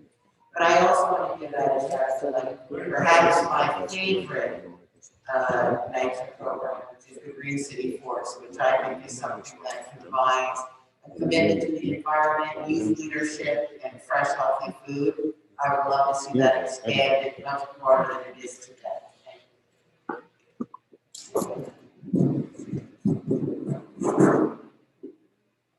So we have gone for a summer with no broadband, no tablet, no bridge, no natural report, no community center, no hope. Community centers are central to what takes place in our community. I grew up in a community center. I grew up in Linden Center. It was my home away from home. I learned how to swim, I learned how to play basketball, I learned how to do a little marching craft. And when I did, I learned how to think about the world differently. And I did my salary differently. So yes, community centers are essential. And also what's essential in community centers, we also need to give our kids summer jobs. Those summer jobs are at the community centers, and branch out. Our kids have a sense of responsibility. They have a sense of ownership. They have dignity, they have pride. All that can start a community. So we're having that today. With respect to the staff, the way I would do this is I would have the leadership, hold the leadership accountable, and say it's important that you hire staff that's in the NYCHA homes. You're going to be responsible for that. I want to make sure that you have the appropriate right representation. Very difficult to tell a leader who he or she should hire without them having responsibility, because they're going to be held accountable. They should be held accountable for the team that they hire. I want to make sure that the team in NYCHA is the highest priority.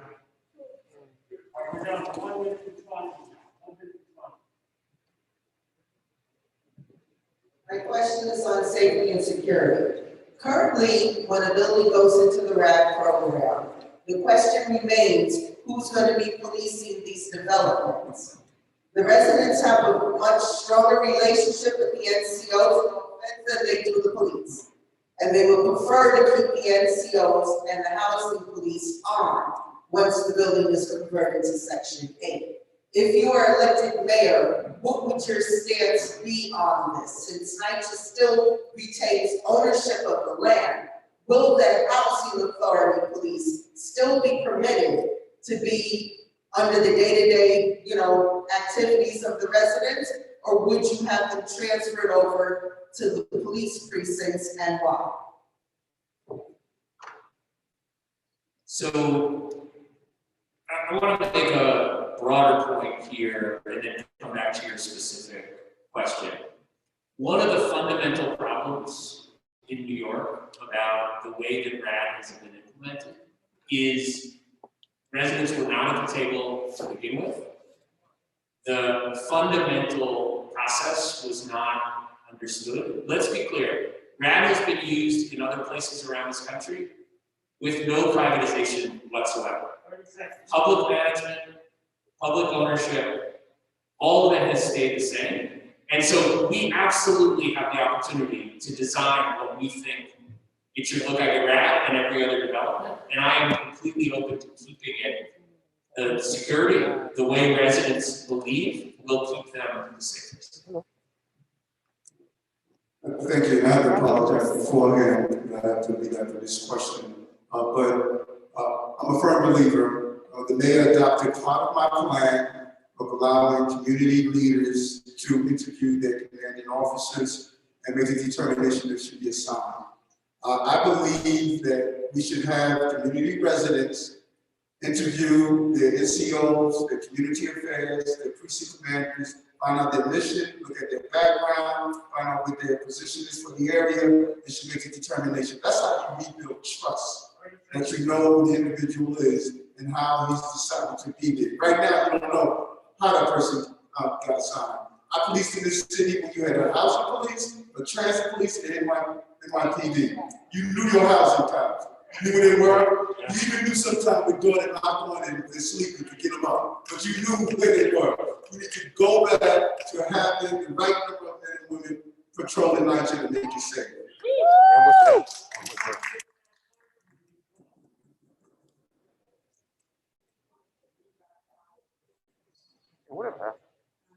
I just want to start by saying this, and I don't know if I mentioned this before, but I am not for RAD or Blueprint. We need to go back to the drawing board with that. I mean, as it relates to Black and brown communities, we can't ask for 40 acres in the mule or reparations and settle for EBT cards and Section 8 certificates. That's nowhere near what it is that we deserve. So I'm not for RAD. I'm not for utilizing the situation that you created to put money in the pockets of other people who already have money. But having said that, I grew up in a time where community policing within housing was very important.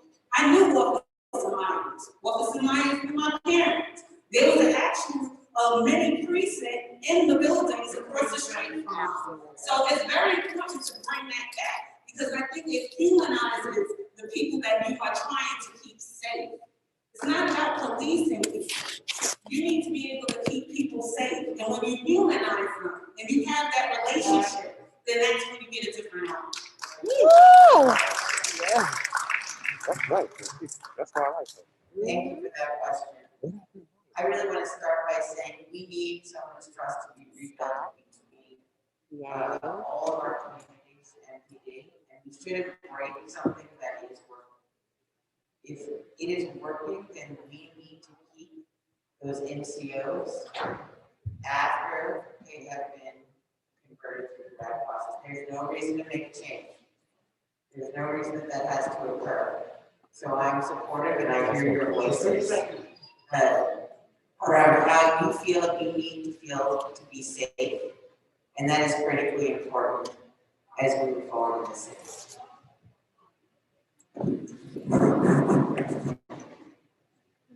Just last week, I issued my plan on safety and justice. And what's included in that is what I call respect, accountability, and proportionality. There's a clear divide now where there's not respect between law enforcement and the community. We need to restore that. We need to hold those people who are the serial misbehaviors for whom we pay $200 million a year. We need to hold them accountable. And each of us need to be treated proportionality. It has been said by many, but the only thing you can have is a hammer, everything looks like a nail. It comes to black and brown community, it's all a sledgehammer. So my approach to this is to restore respect. Community policing is at the core of this. Emergency social services is another way to get to this. And also making sure that we deploy mental health officials so they can help us out in increasingly challenging mental health environment. And yes, I would work with the community policing to make sure that we have the appropriate kind of policing and that those police there are also held accountable. We're going to take a pause real quick and ask Bishop Fiscal to come forward. Thank you, Brother Tony.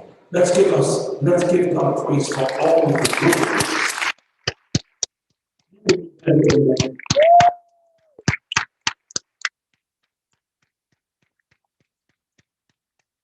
These may all indicate and share their intellectual property with us, their ideas, their plans, their statements to move our city forward, and we commend you for joining us today. And I'm tremendously blessed by the information I received and the intellect that has gone into making this night a great night. Listen, Bishop Albert, we're in the Pleasant Grove Church. Bishop Albert Jameson is my brother. There are expenses incurred anytime we have a meeting of this degree, and I need you to help the United Country Coalition. I need you to help Pleasant Grove Church, right? And I've set aside $100 tonight to give, but when I came in, this place was more. Nobody said nothing. When I came in, this place was more. When I came in, this place was not. There was toilet paper in there and hand towels on the side. And I just need as many of you that can share $100, Bishop Jameson, Bishop Seabrook, amen. You take the money, that's fine. I just need to thank you, Chief, amen. Regular attender of our churches, thank you. All of you officers, you can help out too. Some of you have been in church a while, amen. And I promise you, this offering can't get you in heaven, but it'll get you covered on this. Everybody who can share, thank you, thank you, thank you, thank you. Some of you, I know it's a shame to ask you because you wouldn't even think to just give $100 to church. Why not? Amen. You're philanthropic donators, and we appreciate you. But I want to look out for this. Everybody who can't get $100, get $100 right quick. And if you don't have $100, get as close to it as you can. As close to it as you can. I promise. Now let me just say this about Bishop Davidson. Thank you, sir. You can just come this way. Bishop Davidson has housed somebody die in the community. Hello. Listen. They come to Bishop Jameson in Pleasant Grove. Thank you. It's my administrator. All right. Thank you. Who else? Thank you, Brother Tom. Anybody have trouble? They come to Pleasant Grove. Hello. All of we just had the baby that got killed. Thank you, Pastor. Amen. The baby that got killed, the funeral was right here. Come on, come on now. Not down, just come. Bishop Jameson opened up his doors, put his staff, and many of them are here tonight. Who else would share that $100 if I could just give it? That's right. Come on. I don't have 100 to give, my dude. Come on. I'm trying to make that right now. Come this way. All right. Who wants to collect it? We'll collect it. If you, Bishop, here, Bishop, turn around. Somebody get a Bishop. Somebody get a basket on this side. Thank you, Bishop. Thank you. Thank you. Now listen, you might not have $100. I always give $100 in church because I'm a pastor. So my heart is in the church. Amen. Thank you, Bishop Claudio. But if you don't have $100, my name is Jimmy, and I'm taking what you give me. Say amen. If you have $20, thank you. Thank you, Bishop Wright. If you have $20, if you have $50, whatever you have, come on. Just lift your hands. We'll come and get it. If you don't have any money in your pocketbook, look at any pocketbook you see and get $20. It's for the work of the Lord. The chief said, don't do it. The chief said, don't do it.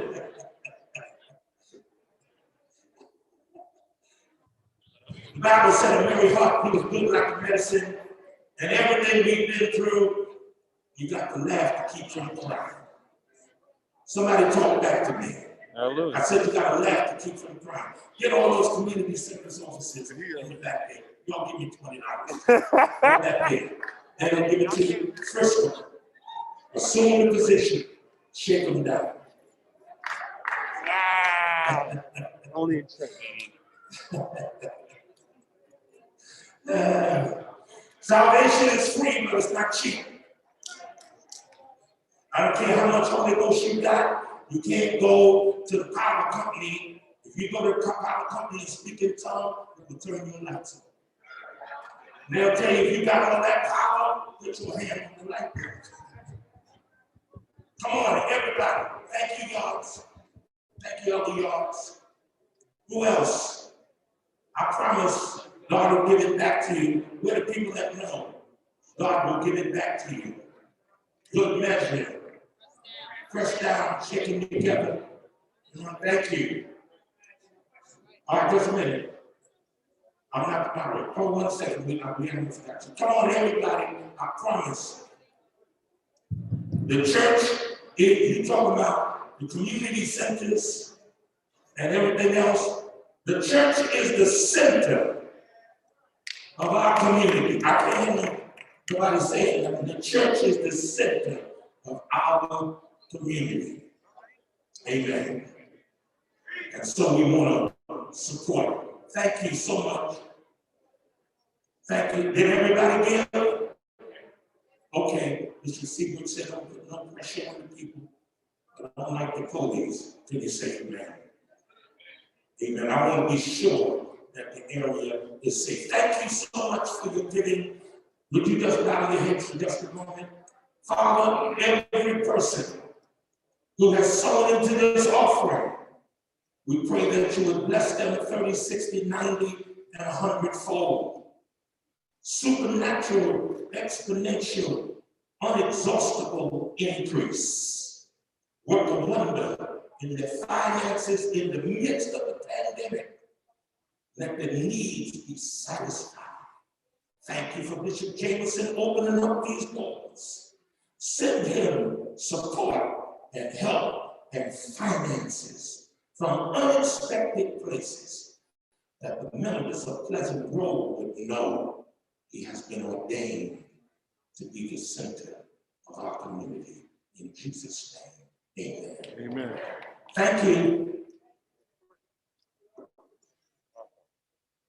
See, I'll take the mic from all this. All right, so we have one more question, and then we're going immediately to closing. All right? So last question, right here. We talked about ownership. What is your perspective, your viewpoint in creating contracts for those people that have been faithful tenants to buy out their apartments, but at an affordable cost? My answer to that is we should, without question, make sure that people have the way to own their homes.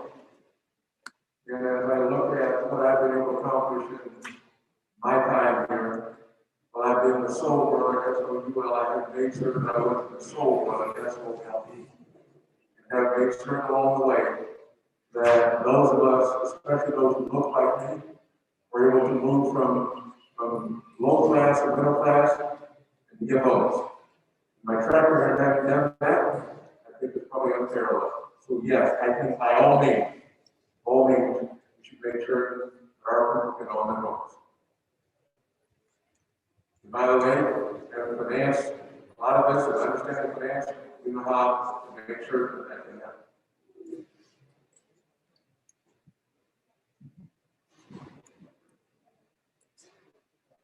Homeownership is absolutely critical. I think that we need to be doing a much broader program than we are doing today, to go back to the Nehemiah model, to be ensuring that there are opportunities across the road, not just in Nigeria, and not just their FHA program, where they are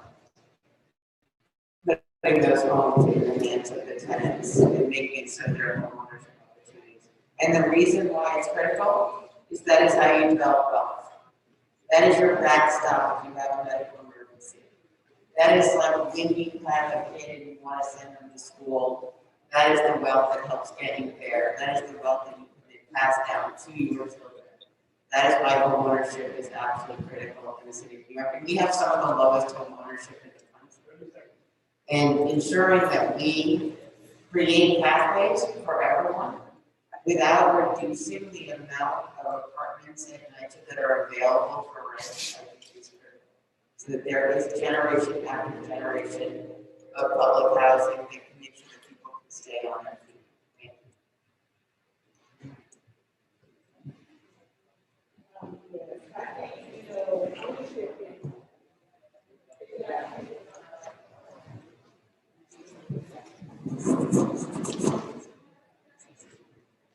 Ownership is critical because, you know, like Catherine was saying, that's how you build wealth and legacy.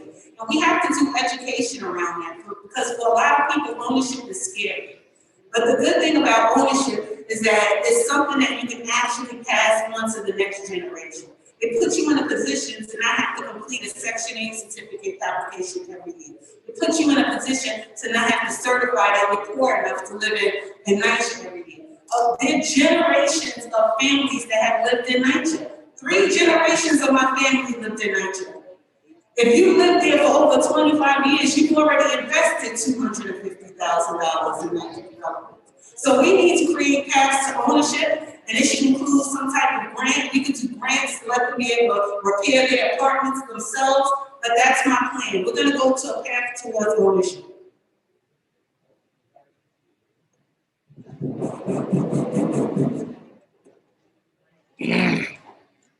As I said earlier, I was a student in school and heard about a remarkable leader right here in Brooklyn named Johnny Greenwood, now Bishop Johnny Greenwood.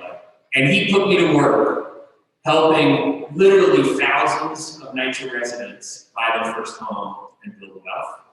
I fundamentally believe that this is the core of inequality in our city. The average Black family has 1/10 the wealth of the average white family. The average Latino family, 1/8 the wealth. Until we solve this issue, we will not make this a city for everyone. So here's what we do. Not only do we have to create pathways to ownership, we have to create other pathways to wealth. I've proposed what I call equity bonds. Every child born in this city gets $1,000 put into an account. Every year, depending on their income, up to $2,000 more until they graduate high school. That means a child born into poverty in this city would graduate with almost $50,000 in an account to buy a home, to start a business, to be able to go to college, to erase debt for that family. That is a very direct and powerful way to end the wealth inequality in the city and create real opportunity through homeownership, but many other paths as well.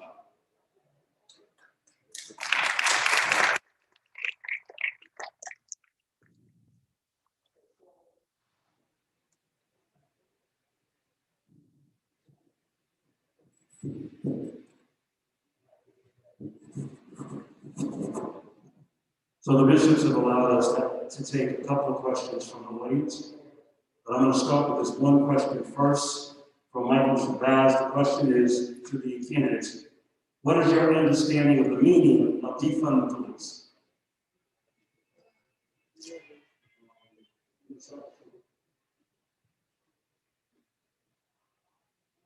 We're only going to take 3 questions, okay? Two more. That's the first one, Michael Shabazz. I'm going to take 2 more. We wish we could take everybody, but hold on. If the questions are answered either, we may be able to take 1 or 2 more. So, and Bishop, after we take those questions, then we're going to give the floor to Danny Barber to close us out and give you a commentary. So let's start with the show. So I have a criminal justice plan that I believe would put justice into our criminal justice system. And it is based on the foundation of the work that I did with President Obama, with his 21st Century Policing Task Force, and with leaders like Chuck Ramsey, who have been the chief of police in Philadelphia, and built respect and safety at the same time. I believe we need to be partnering with police and focusing them on the things that communities in New York are most concerned about, guns and violent crime. We need to break the out-of-state gun pipeline into New York and ensure that we have safety. But we need to be going further. We can't just be talking about policing. We need to be focusing on our criminal justice system more broadly. When I was housing commissioner in the city, I actually took some of my Section 8 vouchers, gave them to folks coming out of Rikers, and the results were remarkable. A year later, 95% were stably housed, getting back to work, and hadn't reoffended. Imagine if we really reinvested in our communities to break the cycle of incarceration.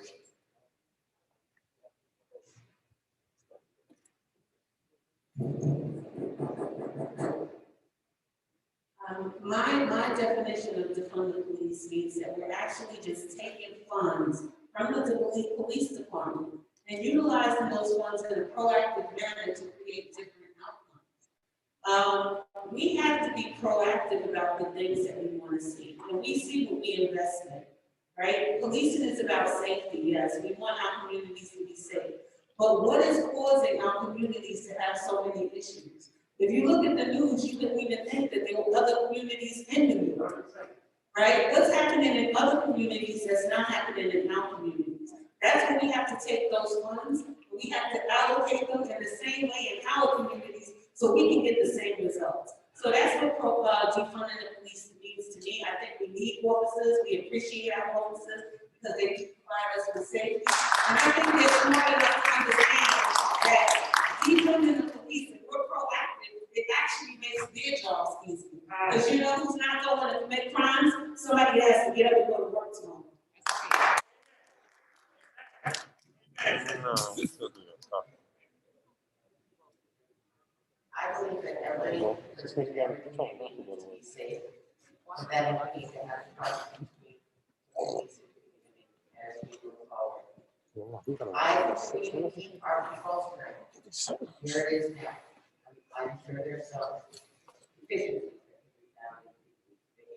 But I'm very concerned about the spikes in gun violence.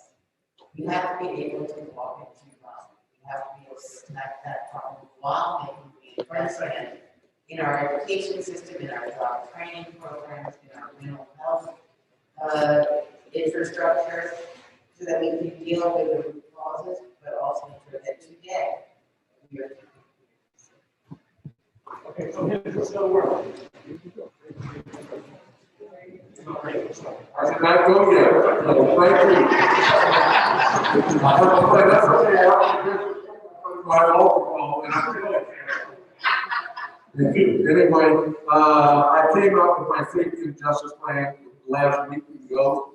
It's at rainformayor.com. What I call for is better policing.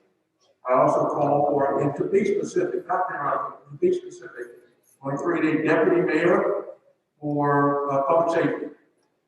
What has happened today is that the current leadership has advocated, have delegated what's taking place within the NYPD. We need to have closer data management. I'm going to be open to have a deputy mayor. I'm going to empower CCRB. I'm going to create an emergency services corps so they can be deployed alongside the police and help deal with mental health issues. That's my idea of what we do with reallocating funds. All right, so I only want questions from tenant association leaders. Only tenant association leaders. All right? So your question, please.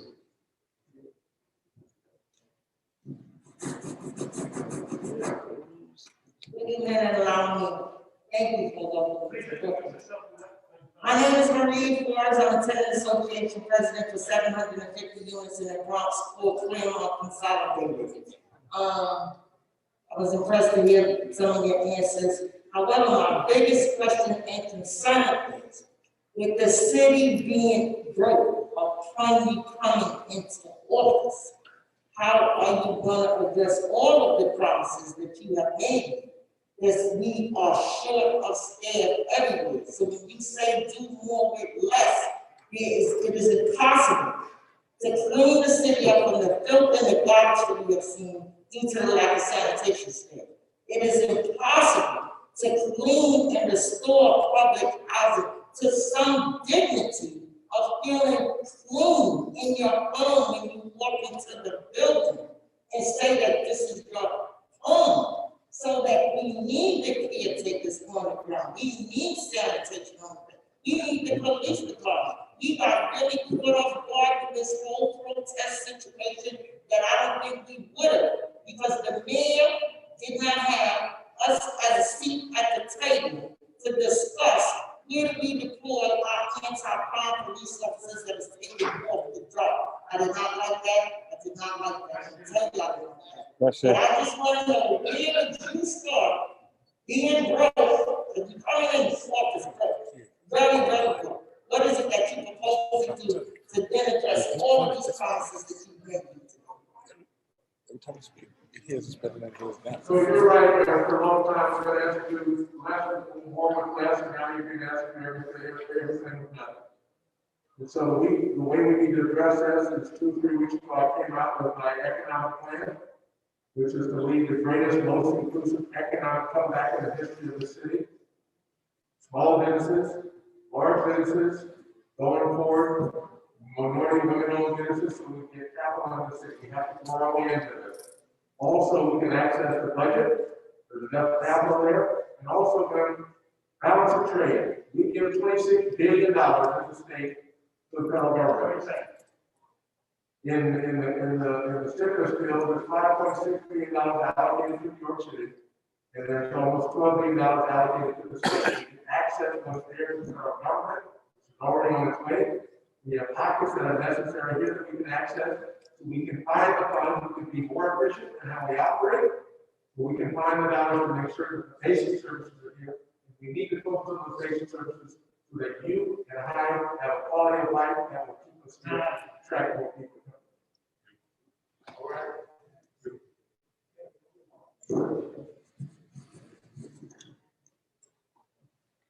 You are absolutely right. We're going to be broke, but we're not going to be as broke. Thank you to President Biden and thank you, Georgia. That is how we are going to end up with the funding that Voting matters.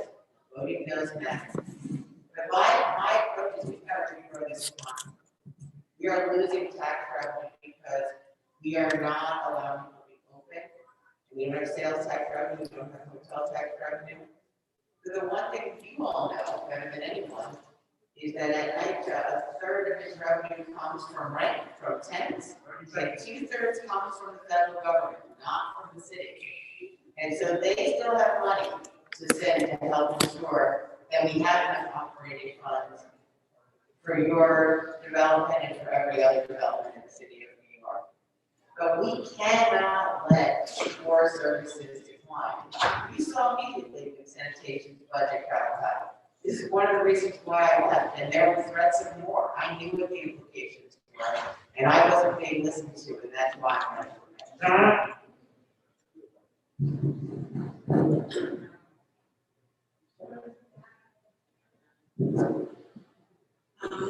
Listen, I understand your concern. You know, growing up, my mom used to always say, it's not what you have, it's what you do with what you have. And it's gonna be about making sure we reshift our priorities and making sure that everything we do in this city with what we do have is people first, right? Because you can't live in a bridge, you shouldn't live on the subway. So my goal is to, as mayor, reshift our priorities. We have to ask the federal government to continue to step up and play their part because we've invested in the federal government. We have to see a return on that investment. And we have to ensure that we're taking care of people first and that everything we do related to what's going on needs to be able to put NYCHA residents in a different position. They have suffered for too long. Too long, no excuses whatsoever. So my priorities are going to be to address NYCHA, to reshift funding from other projects to NYCHA, until NYCHA residents are whole, then we can't move forward with the things that we need.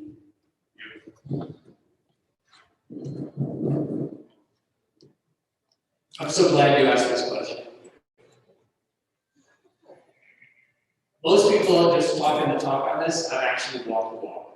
President Obama asked me to lead the $4 trillion federal budget. And folks forget, because Donald Trump's made such a mess of our federal government. President Obama faced the biggest budget deficit since World War II when he came into office. And he left having reduced it faster than any time since World War II. And got investments in healthcare and housing and education. I think that is his budget direction. We need someone who actually knows how to take this budget, get it under control, and still invest in NYCHA and the other things that we absolutely need. Think about this. We've had 8 years. We've never asked an agency to do a real cut in their funding. We haven't looked at healthcare. There's so many areas where we can make government more efficient and invest in the things we really need. Thank you, Brother Herbert. Barbara Holmes is here, and she has a 10-second ask. Good evening. I'm the president of PSA 7 Police Council in the Bronx. I also was the tenant association for 9 years for Mars Houses. What I want to ask you is waste management. I hear you talking a lot about waste. We have scaffoldings, and this is something I've asked before. We have scaffoldings all over New York City, and they're just sitting there in front of my building. It's been there since 2016. Nothing has been done. They pay $5,000, I believe, a month or so for this apparatus to just sit there. Not a brick wall has been broken, and yet this money all over the developments, all over New York City is like that. One other thing is my seniors. I'm 78 years old.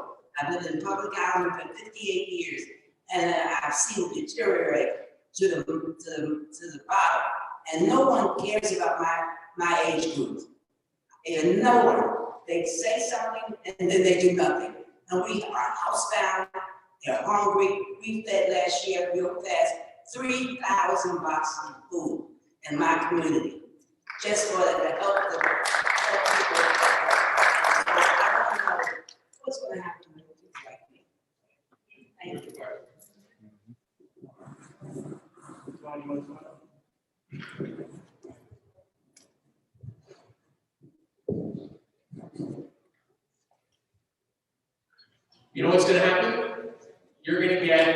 a seniors bill of rights. First time in the history of the city. Go to my website, you'll see I'm the only candidate with a full plan on what we should do for our seniors in this city.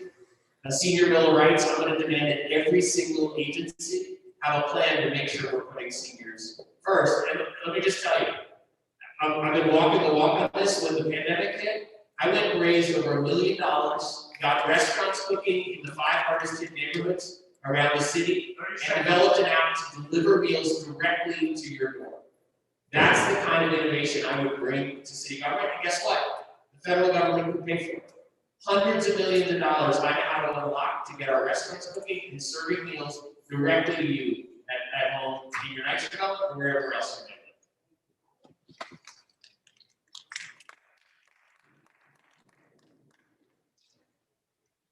When my mom was sick with dementia, and she came to stay with me, one of the things I worried about after seeing her experiences was what's happening to other people who don't have a daughter, that don't have somebody to look out for them.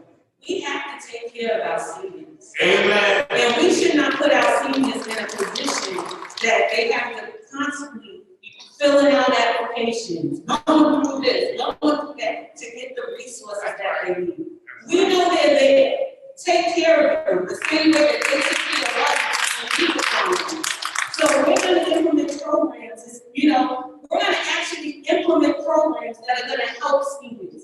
We talk to you. We know what your needs are. We're going to make sure that you are not forgotten, because there are a lot of people, especially seniors, that sit at home alone and get depressed. We got to make sure that we're taking care of you, making sure you have food, making sure you have company, making sure that you have the medical things that you need as well. And that's what I'm going to do under my administration. I consider myself incredibly blessed to still have my parents at this age of my life. And this is something where we journal. But this is something in which, when I think of the last few months, how isolated both of them have been, in part because I'm doing this, and it hasn't been safe. And until the last few weeks, when they both finally got their vaccines, I really hadn't seen them, because it was not something that I did not want to be a contaminant. But we created a system of vaccines that if you have memory issues, if you have internet issues, you have language issues, if you have disability issues, you can't access it. And we need to make sure we are using our community-based organizations and our relationships with seniors to ensure they're getting the vaccine, to ensure they're getting the mental health services they need, to ensure that they are part of their overall community as we move forward. During COVID, I got asked to step up on an emergency food plan. From March through September, I delivered 130 million meals. I know the need looks like out there. Mother, thank you for asking the question. As you know, earlier, I talked about my 95-year-old mother. I'll talk about my 95-year-old mother-in-law. And I'll talk about my 92, 93-year-old aunt. What you can expect is that I know what the needs are. I know when people talk about apps, many of the seniors don't know what an app is. I know when people talk about technology, many seniors don't have access to technology. And so what I would like to do is making certain that we hold courses for seniors. They can access the outside world in a way they don't have today, and make certain that they get all the services that they need today. Not wait, but get the services to them today. So I don't want my mother not have, I don't want you to not have. Thank you so much. We only have time for one more question. I'm so sorry. Maybe we may have to reconvene. But the last question is going to be asked Dr. James. And if you do have a question, if you write it down, we'll be sure that these mayoral candidates get it and get it back to you here at Pleasant Grove. Okay, brother, 10 seconds to ask questions. This is Brother James. How you doing? My thing is, if housing is not fixing the problems like that, are these tenants being held to pay their rent? If they're not fixing their problems, why should they pay the rent? How's it gonna fix their problem for their rent? I mean, that problem, they should pay rent for that. I mean, that's like the landlord, you put it in escrow, so that landlord don't have to fix your problem for a whole year. But you living in an undesirable, you living in an apartment that's undesirable, so he comes up after a year and fixes that problem after a year, he gets one money back. So therefore, these apartments, these landlords ain't paid and help the county to fix these apartments. But they know I can hold out for a whole 6 months. After 6 months, I'm still gonna get it. So why do not, make the housing county for that?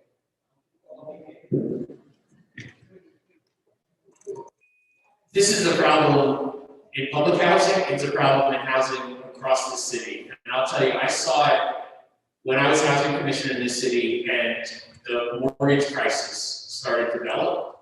I saw the biggest problem is we didn't have the help, the housing counseling and the legal services so that residents could actually be protected. And it's not just not paying rent, it's the mortgage, whatever it is, we need to make sure that we are really investing in the kind of counseling and legal services so that every resident can be protected, whether in public housing or other housing, and ensure that they get their rights protected, because so often, exactly as you said, they're being taken advantage of.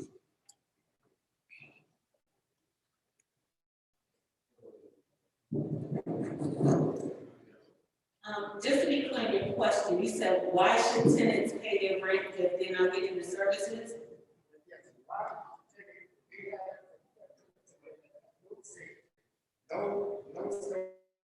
Yeah.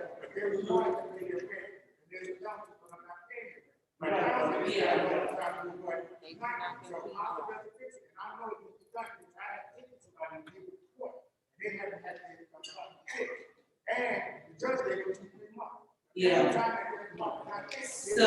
So what I would say to that is that the tenant should hold their rent.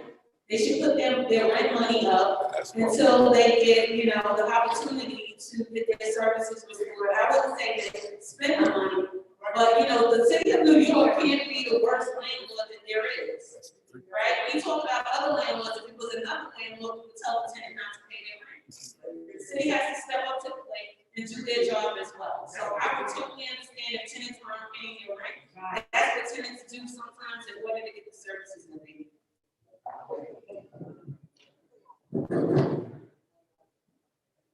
We need to fundamentally change the fact that you are not getting the services that you need in NYCHA, and that I actually don't think it's 100+ days. I think it's over 200+ days for everyone therapies these days.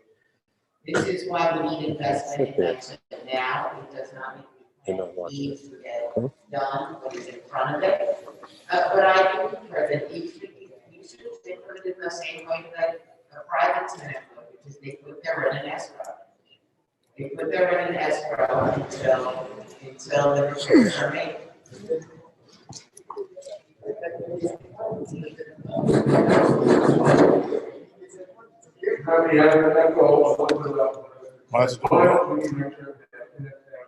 Appropriate legal counsel. Because today they don't. We should make sure that we get the appropriate pro bono legal services in each one of these residents. The entire process. The other is put the rent in escrow. Put it in escrow, and to the extent that it exceeds a certain amount of time, then we negotiate. Therefore, our counsel negotiate with their counsel about how much time we spend. That's the way I approach it. Thank you. Brother Tony, just one powerful question here. I'm over here, Brother Tony, out here. And what's your name again? Tyrone Ball, TA president, and he's big. First of all, my first question is, how do you think the other agencies actually play this? When you start talking about our doors in nature, our doors get broken by the fire department on a regular basis. Ms. Garcia, you really have a problem. Sanitation, I'm not trying to blame you or anybody else, but sanitation had to deal with the not putting measures garbage on regular. And then we have garbage that is popping up. And we have rats. So it's all going the same thing together. The next part of the question is, what do you guys want to do about infrastructure? Because they'll take care of half your repairs if you take care of the problem. So anybody jump in. So I talked earlier about when I brought every agency in the federal government together and we actually solved homelessness together. This is a fundamental problem I've seen over and over again in government, is leaders who can't actually get their agencies to work together. And it's something that I've been able to solve, not only on homelessness, but in a range of areas as well. And the way that you do it is to create real integrated accountability for every agency. That's what we did with our HUD-STAT system, where we held every single agency accountable to the same thing. We met on a regular basis. I sat in those meetings, and made sure we were demanding real accountability from every agency for the things that matter in public housing or wherever it is. That's the way I would do it and make sure there was real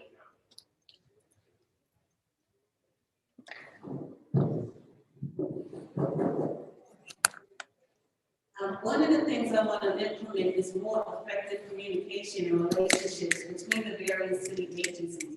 Because currently they don't talk to each other. And it's not just as it relates to nature and sanitation in the fire department. They're not thinking about what they do and how it impacts other agencies that are within the city. So we have to have more effective communication within the agencies so that we can get different results.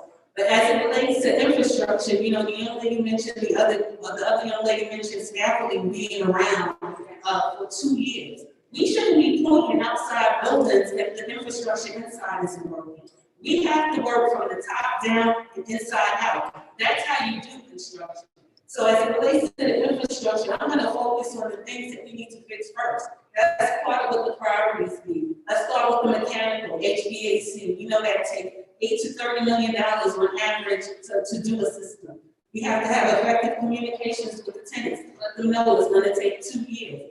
Once we do the HVAC, then we can talk about other things that we want to do within it. But we have to do it in a way that makes sense and that's going to get us the best results and addresses the most immediate needs.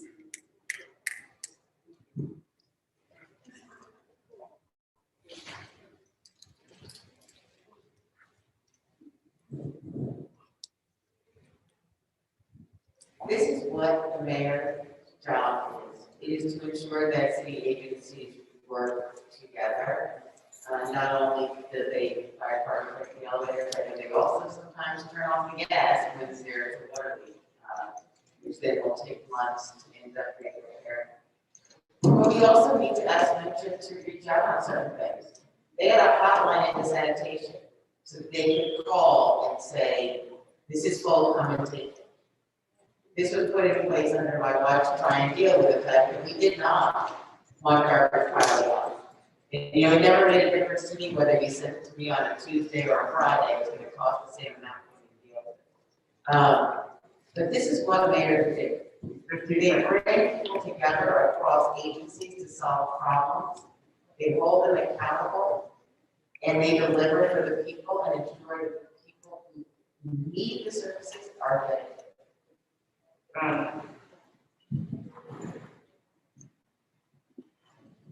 We focus on infrastructure. I just issued a plan for you to go to focus on infrastructure. You can go to the freepremier.com where I outline the creation of 500,000 jobs. Focus on the go big part, focus on creating and focus on infrastructure. Project bridges, sewage mains. Making sure that we create truly affordable housing that is at the base level of their median income. People who make $50,000 to $30,000 before they show up. Fixing night shift, and also focus on the digital divide that we're all experiencing. Nobody's talking about the lack of broadband, the lack of balance, so our kids can get educated. Today we've lost a year or two where kids were already getting fully educated, and now they've gone further back. So my infrastructure plan has a dedicated component of it to build the infrastructure, including broadband, so that we can once begin to bridge the digital divide, get all of us communicating, connected, the way that we need to be. Thank you, Mayor Kennedy. Would you give them all a big hand? No, let's do better than that. Let's do better than that. They work for our vote tonight. We appreciate you.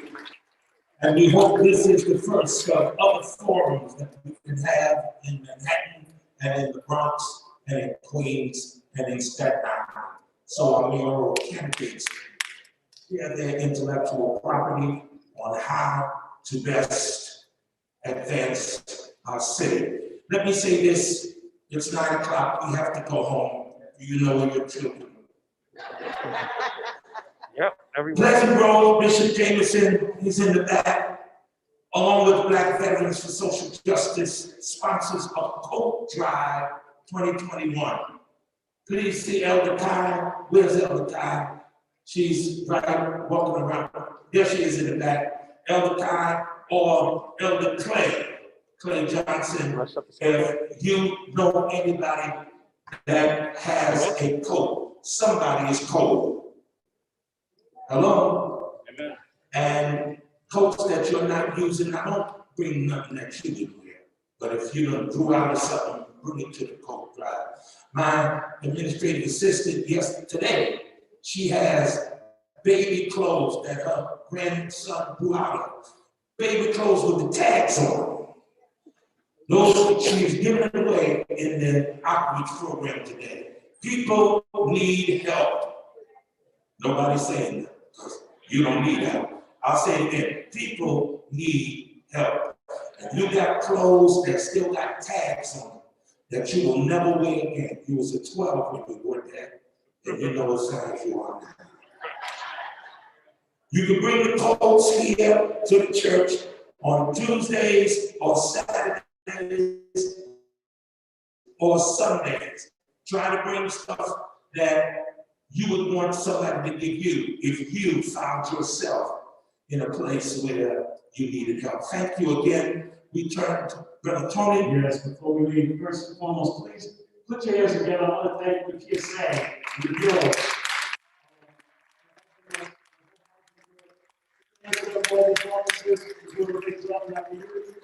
I want to thank Elvis Montino and our sponsors as well from Swansea Funeral Homes.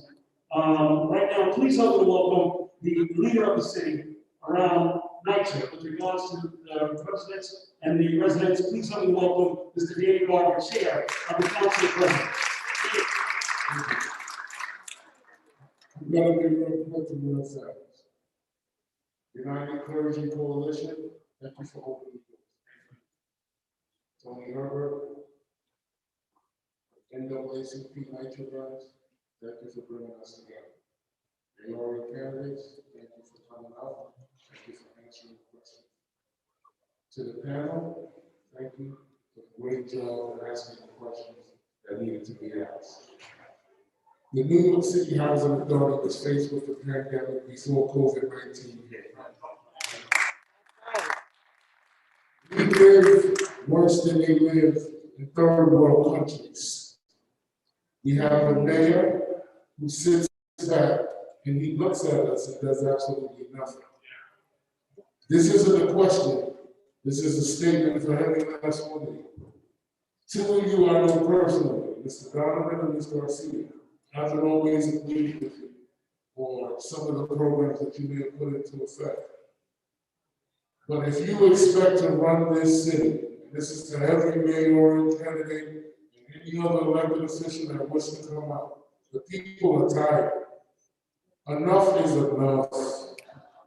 You must stop building the fat in your administrations and give it back to the people. NYCHA had a workforce that can handle anything, but to prepare for Gregory Ross's arrival, the mayor brought in the staff of people who have had nothing on their mind but to demolish public housing. I'm here to let everybody know I lost my mother to mold in public housing. She made me promise on her deathbed, she knew she was dying, that I would not go after the New York City Housing Authority, and I had to keep that because I made her a promise. And some of you in this room know when I get ready to fight, the first action as a citywide chair, we took NYCHA to court, we have a federal monitor. If NYCHA doesn't get it right, and if they don't get it right under your administration, will be seeing you in the world court at the United Nations. Yeah.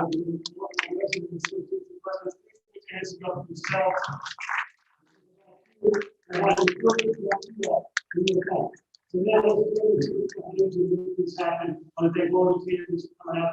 Thank you to our bishops for making this happen. Now let's ask Bishop Seabrook to come forward to do the benediction.